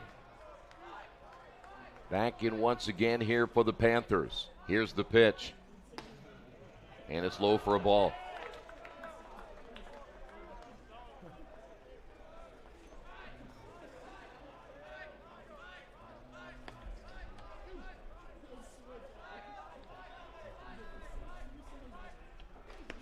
Low and inside, 2 balls, no strikes.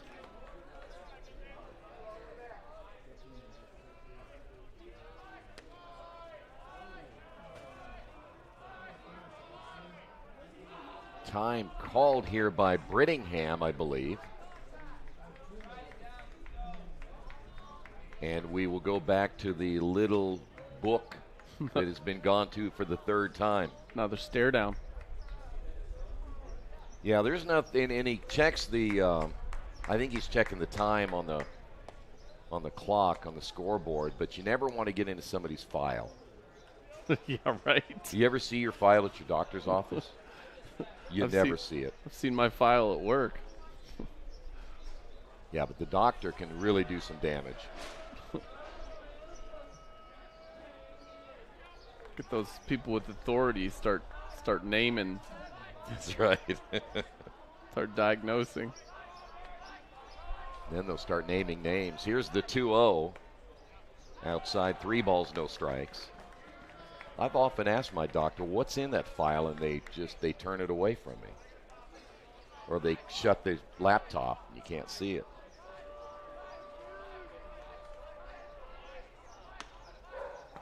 Low and inside, ball 4. By the way, it is dog day at the ballpark. Here is Erickson.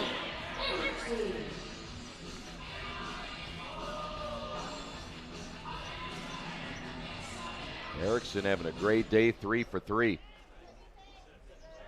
It's a great weekend. Couple runs scored, stolen base. Again, the winner of this will play back-to-back. If the winner of that game beats Earlham in an elimination game, there will not be a third game today because they will not allow them to play 3 games in a day. The way Hanover is telegraphing this bunt defense, be a great opportunity to just slash it. The pitch on the way, and right now Shoemaker struggling.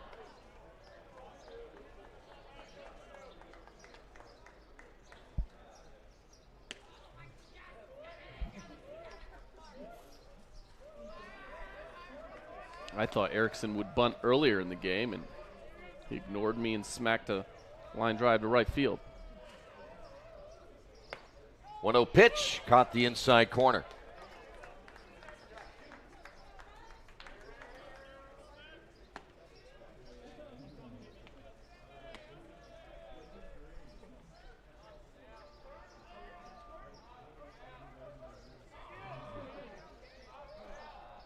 Now the 1-1. Low and outside, 2-1, and Brittingham ready to come out throwing if necessary.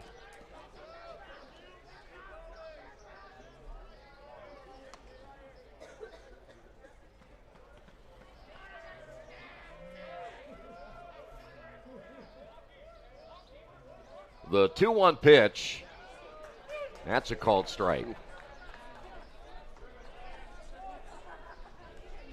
Count even at 2-2 now to Erickson. Furtado on deck.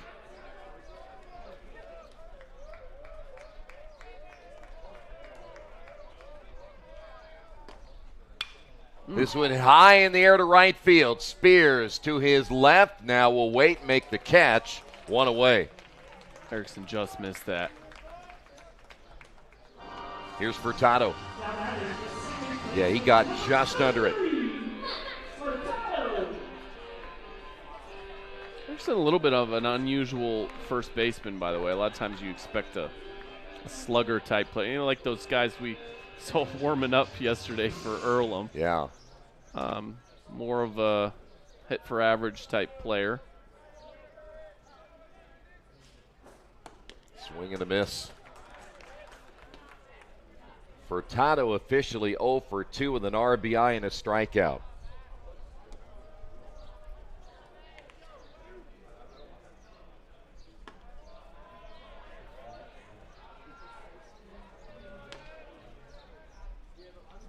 Runner takes off.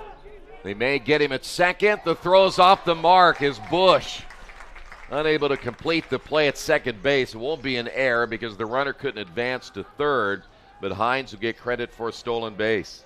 So unlike second base, first base is a base that a pitcher, once he starts coming over, he has to throw that ball. Has to throw it, yes. So when you get picked off, or at least like it looks like you're going to get picked off, a lot of times it is better just take off for second base because he has to deliver it to first. And that gives you a little bit of an advantage. Then you have a shot at just stealing the base. That's right. 1 ball, 1 strike now to Furtado. Runner in scoring position as we play here in the bottom of the 7th. Good cut by Furtado.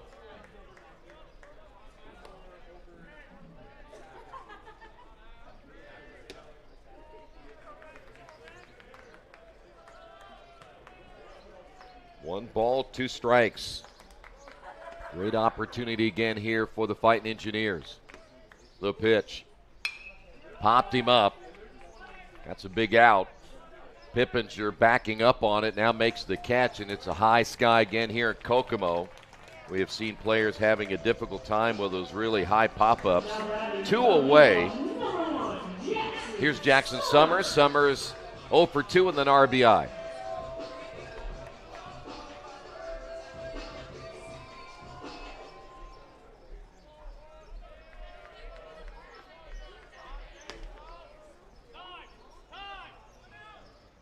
We got a time called.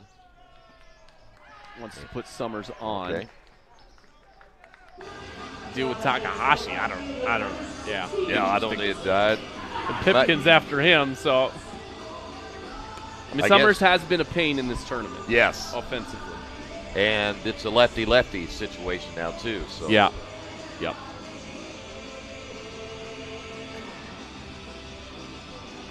Coach Rosen talking with Issei Takahashi. 1 for 4 with an RBI.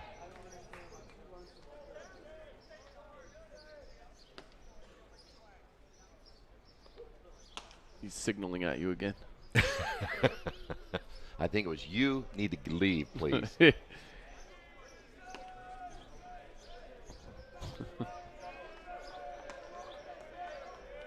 Runners at first and second, 2 away here in the bottom of the 7th inning. Shoemaker with the pitch. Good cut there by Takahashi.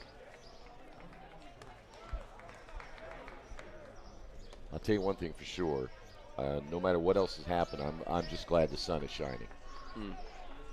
You can tell my disposition is so much sweeter, isn't it? And I'm glad we're 7.5 innings into this game. Softball over there, you know, their digestion is in better shape than ours. They just started, yeah. But they do get a 5-minute break at the end of every half inning just to make sure that Coach Myers is okay. Here's the 0-1. Because I have a feeling, too, if you know Coach Myers, the Hall of Famer, that he will eat and eat and eat right before broadcast. He's got so much food piled in front of him that he doesn't talk for the first 3 innings of any game, or in basketball, you have to wait till the second half. It'd be so funny if someone who doesn't know Keith would hear these broadcasts. Like the idea that they would form in their head.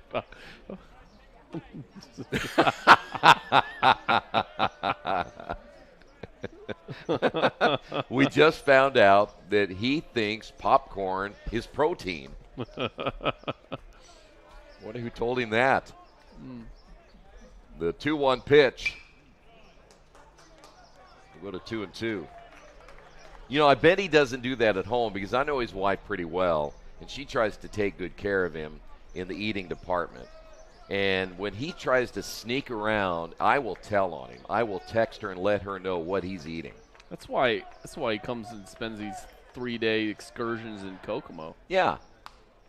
He doesn't need the money. He didn't like that, and he doesn't He really. made his wealth in a previous life. He did. You know? So the money's just nothing. In fact, he usually gives it away. This is a creative project for him. He calls ahead, finds out what the food is, and then he has it ordered and sent to his room. 2-2 pitch, popped up, left side. Should be an easy play for the third baseman, Kirk, and it is. Rose-Hulman will leave 2 runners on. We head to the 8th, 8-5. During Army basic training, I found out I had 7 herniated discs. Prescription pain medication led me to a heroin addiction. I entered Wheeler's program and learned life on God's terms. After meeting Greg, I was so impressed, I hired him. When you change that one life, it makes it all worthwhile. Now, I have a family, house, and a job that I love. At Wheeler, you can have something everlasting.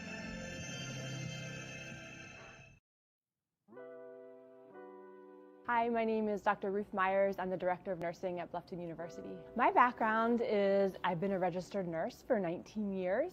I started my career in oncology, caring for cancer patients, and the most recent 11 years of my career, I've been an advanced practice nurse as a family nurse practitioner in family medicine or internal medicine. Nursing is a great field, lots of opportunity for career growth. You'll have job security, but most of all, you'll have a meaningful career centered on taking care of patients and their families. Bluffton is a great fit for nursing. Here in our accredited program, we train our students to excel in building relationships and also in mentorship.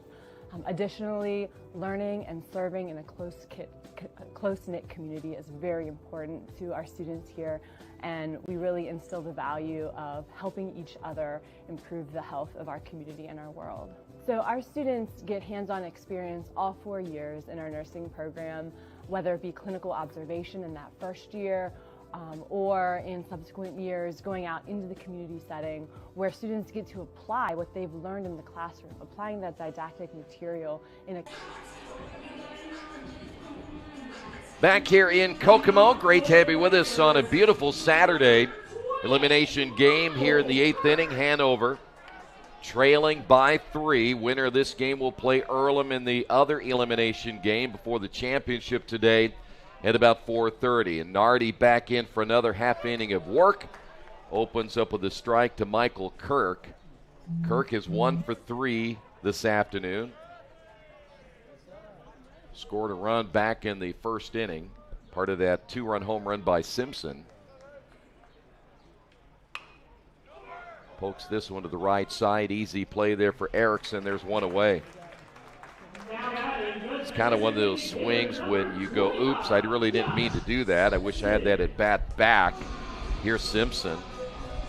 The towering home run in the first inning, a 2-run shot, got this Hanover team rolling early. Had that home run by Bush in the 4th inning. Other than that, Nardi has controlled them since he came in the 4th. With 2 outs, and he's given up just 2 singles. Pitches outside. It is always nice to have a pitcher like Brad Nardi. You talked about him earlier. He can start. He came out of the bullpen today.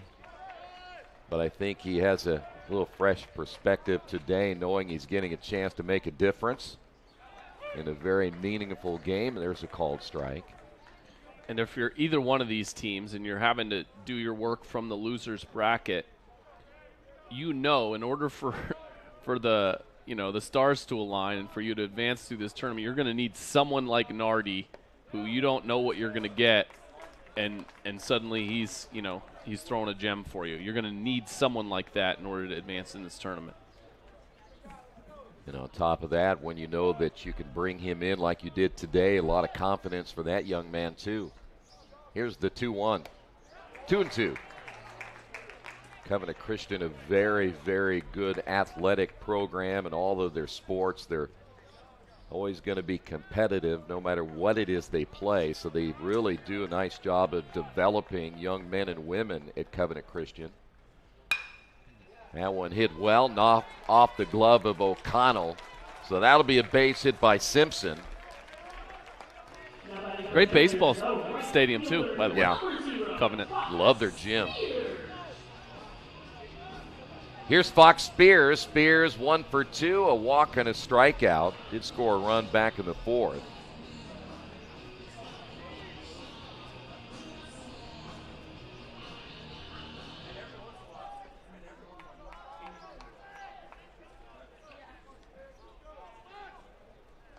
Nardi will go to work on Spears, a left-handed hitter, and the pitch in there for a strike. He is a right-hander throwing now for the Fighting Engineers. No activity at this point for the Panthers. Good breaking pitch. No balls, 2 strikes.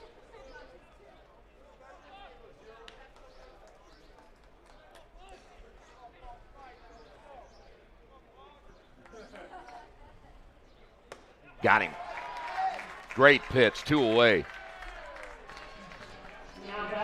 I like that when he went outside, came back inside. Yes. Yep.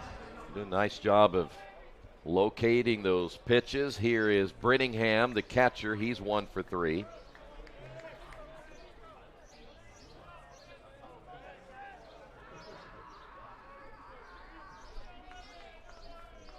And the pitch by Nardi. Called strike. He's in a rhythm. Well, I'll tell you what. When he came in, of course, there's always some question on how your bullpen will do, but he kind of reminds me of one of those players that would tell you, just give me a chance to show you what I can do, and has kind of that attitude, a bulldog attitude, that I'll come in here and give you strikes. This one hit well into left field. Takahashi on the run, makes the catch, and the Panthers leave a man on here in the top of the 8th inning. Rose-Hulman leads at 8-5. This is the hotel breakfast. It looked different online. Do you children like eggs? Here, they make your bones grow. It'll be fine. It's gonna be fine. All right, guys. Look alive. Is it fine, Daryl? I'm starving. When free hot breakfast can make or break your day, it matters where you stay. Go get him. Hampton by Hilton. Hilton for the stay. Earlham is the best college you've never heard of. No, really? We don't have fraternities or sororities. Instead, we have themed community houses built on common interests, like outdoor education. This is our campus museum, home to the world's most complete fossil giant beaver. While you're here, you too can catch giant beaver fever. Every college has clubs, but nothing compares to Dance Alloy's end-of-year dance recital. Or bringing your horse to college with you. Sustainability is an important part of who we are. This is the Free Store. And this is our student-run organic farm. We also have compost collection in all buildings across campus. Earlham is a global community, with students coming from more than 60 countries and 40 states. From Earlham's heart to the heart of London. About 2/3 of our graduates study abroad at least once before graduation. But don't stop there. Every student can dive headfirst into a fully funded internship or research experience up to $5,000.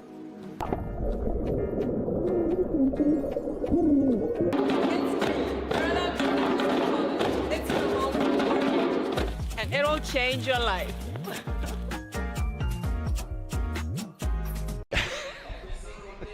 Welcome back. Hey, I got you, Dalton Carter, by the way, who we had on yesterday. As we move to the bottom of the 8th inning, Pipkins will lead things off. We just got to look at the Creek Chubs alternate uniform that they'll be playing. Of course, they're in just in a couple of weeks. They'll be playing here at Kokomo Municipal Stadium. He mostly was in here just to defend his honor, all that bad mouthing you were doing of him. This one is hit into right field for a base hit.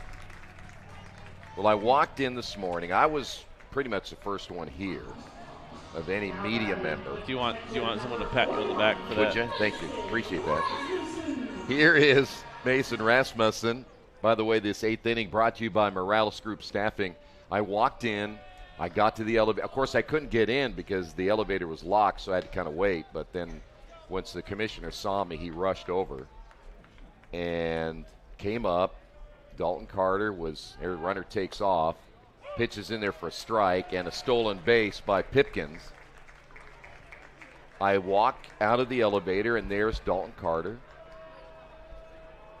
And I said, I was joking with him because he spent the night here the other night. I said, "You spend the night here?" And he gave me the stink eye. Like, get out of my way. And I said, okay. So I came in the break room and I started bad-mouthing him. Here's the old one.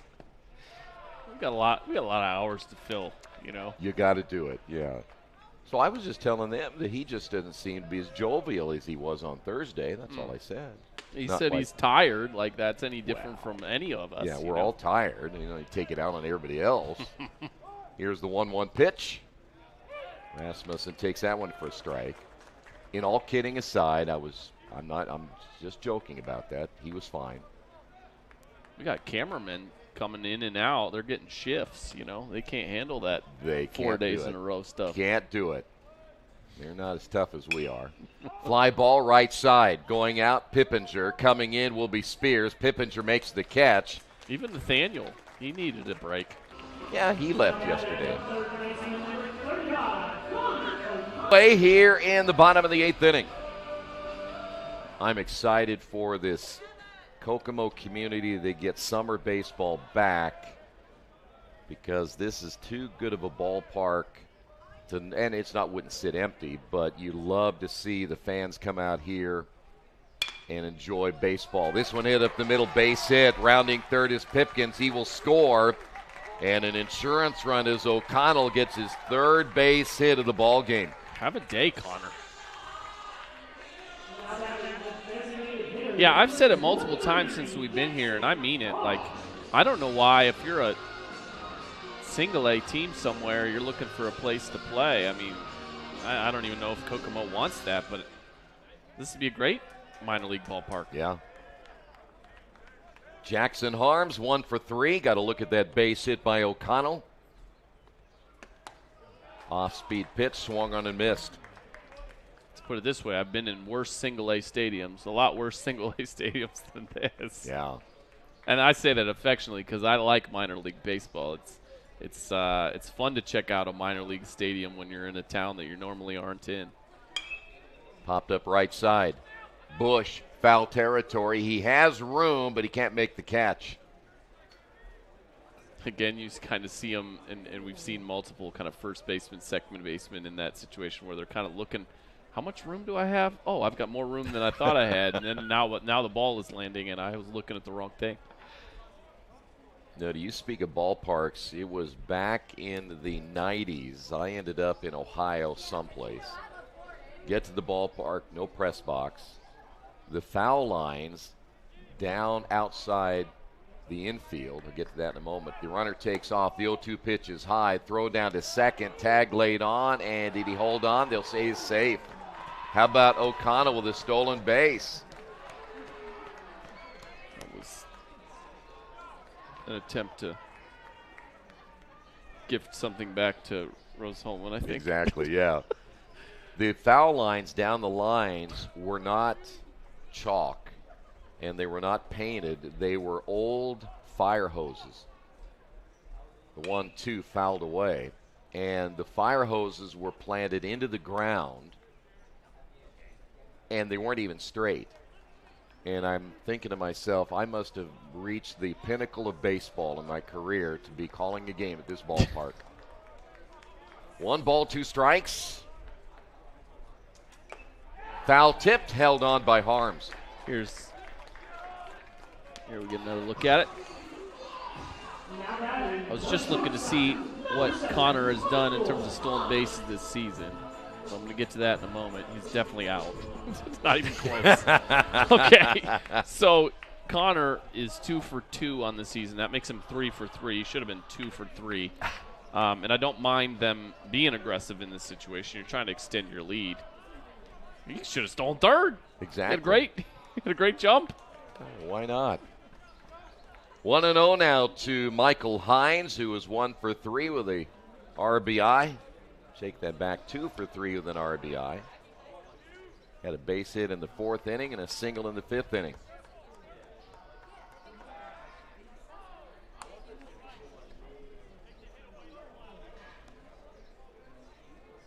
Let's see if he takes advantage of that absurd jump that he could have gotten on that last one. You think that Pippinger and Jones took notice of that too? Someone communicated. He's halfway. Yeah. I think if I were him, I would try to swipe third, whether the coach agreed with me or not. Connor is a senior, right? Good question. Yeah, I think he is. Go for it. Uh-oh. The black book is coming out for the 4th time. We got another naughty book coming out. Look out.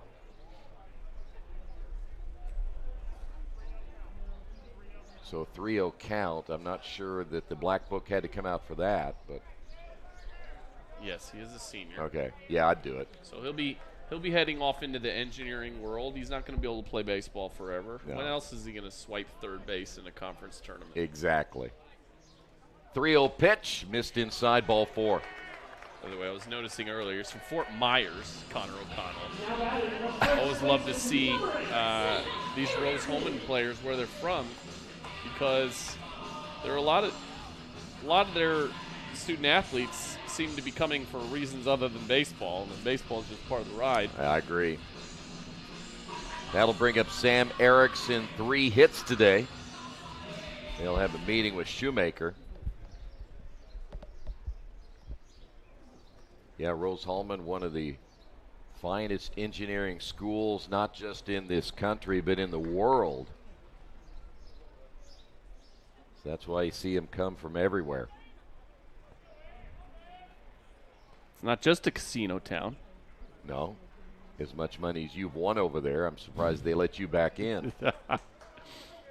Do you have that reputation when you walk in that they keep an eye on you? Do you have that eye in the sky down at... I don't think I've played enough. And the last time I was over there, I mean, they would have probably had me for several more hours if I would have wanted to. Fly ball into left field. Here is Morwick. He'll make the catch. Yeah, you gave them quite a hefty donation, didn't you? It was, Keith and Jerry should have just sent them my check. Well, they might this month. By the way, Rose-Hulman gets a run. They lead it as we head into the 9th inning. Did you get the chance to watch someone who knows what they're doing that much? So before we get to Pippinger, is that what happened to Jerry? Because I know he had bruises on his rear end when they threw him out when he was at the casino in Vegas. He did say that pretty quickly. He piped up. You would get kicked out of a casino for that. So maybe he knows by experience. He does. Pippinger 0 for 3. Last chance here for the Panthers to keep their season alive. Nardi's pitches outside, ball 1. Rose-Hulman, 9 runs, 14 hits and an error. Hanover, 5 runs, 9 hits, no errors.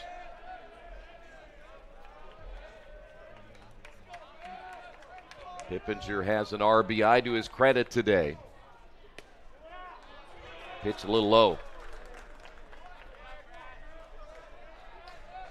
Next game scheduled for 1:15. We'll see how this one plays out. So we could be very close to being on schedule. There's a called strike.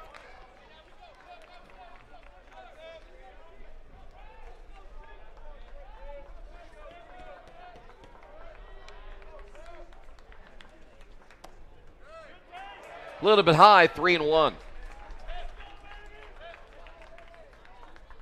One more elimination game, and then we get back into the championship round.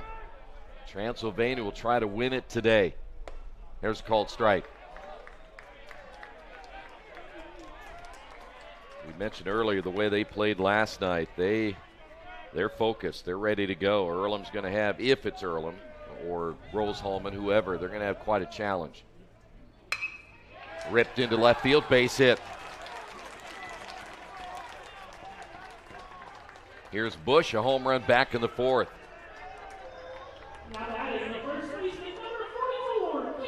Yeah, they could use another one of those.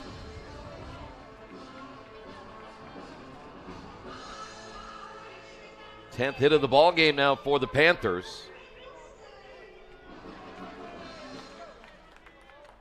We've said his name a number of times, but Nardi, 59 pitches, 4 1/3, giving up 4 hits, 4 strikeouts, 0 runs, and maybe that's the most important one right there. A little off the mark with that last pitch. He falls behind, 1 ball, no strikes. Off the bat, and a piece of the catcher as well.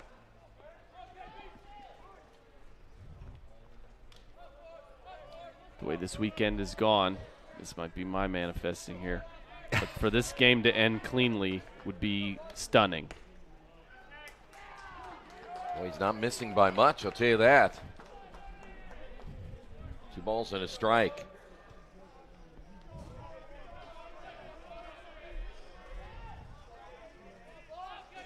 Now the 2-1 popped up. This will stay in the infield and drifted a little bit for Hines, but he makes the catch, one away. It's huge out there. Trevor Jones, 1 for 3 today, picked up a base hit back in the 4th.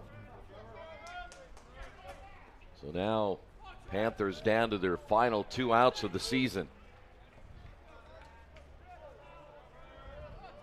They've played in now 3 games in this tournament. They've gone back and forth against everybody, including that 10-inning win over Franklin. Let that one get by and against Anderson. Of course, that kind of changed the trajectory of their path in this tournament, but at least they're giving themselves a chance again today. Here's the 0-1, way outside.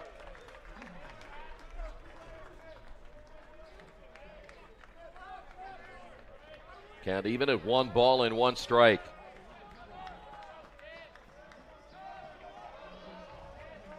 The pitch.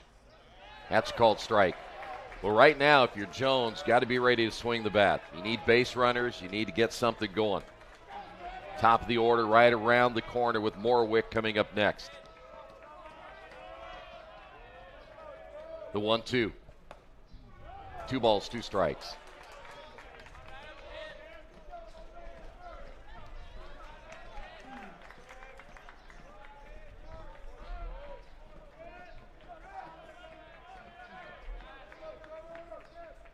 Break even on the way is a curveball outside.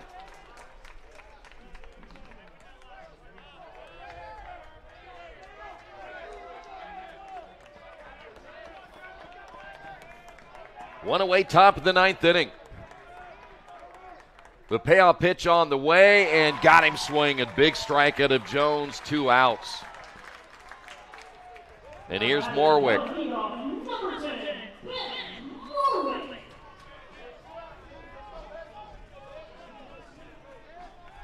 This is fun, watching this kid get his moment. He came in the 4th inning. He has given up just 4 hits, and he stands to get the win. Oh, my. 1 ball, no strikes. And whatever that plan is for the second game, if they have one, yeah, he's put him in good position. That's called strike. There's always Noah if they don't have one.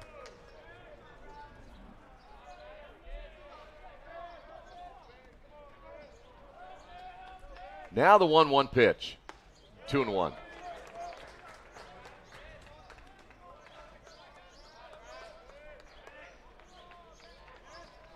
Hanover loses today. They will finish their season overall at an even 500, 21-21.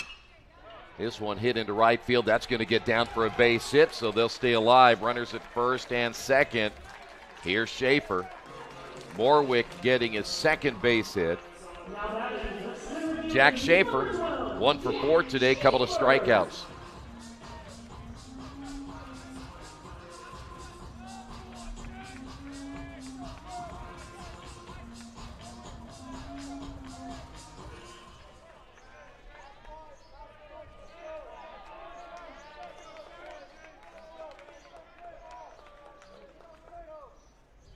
Pitch is outside, ball 1.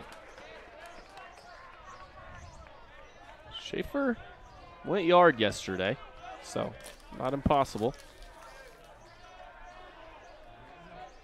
They need 4 to tie. Hit foul, 1 ball, 1 strike.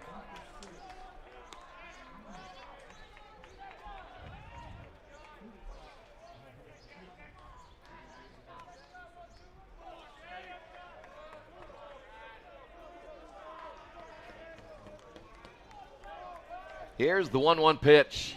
Now 1-2. They're down to their final strike.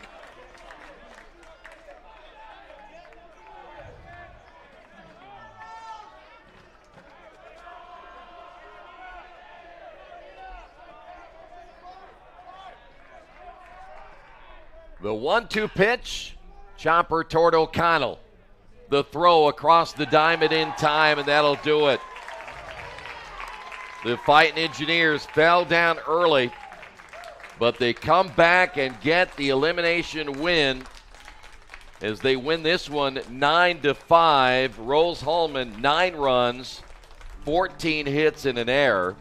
Hanover 5 runs, 11 hits, no errors, and what a relief effort by Brad Nardes. He gets the win. He threw 77 pitches, had 5 strikeouts, gave up just 5 singles, and he, I think, was really the key to the game.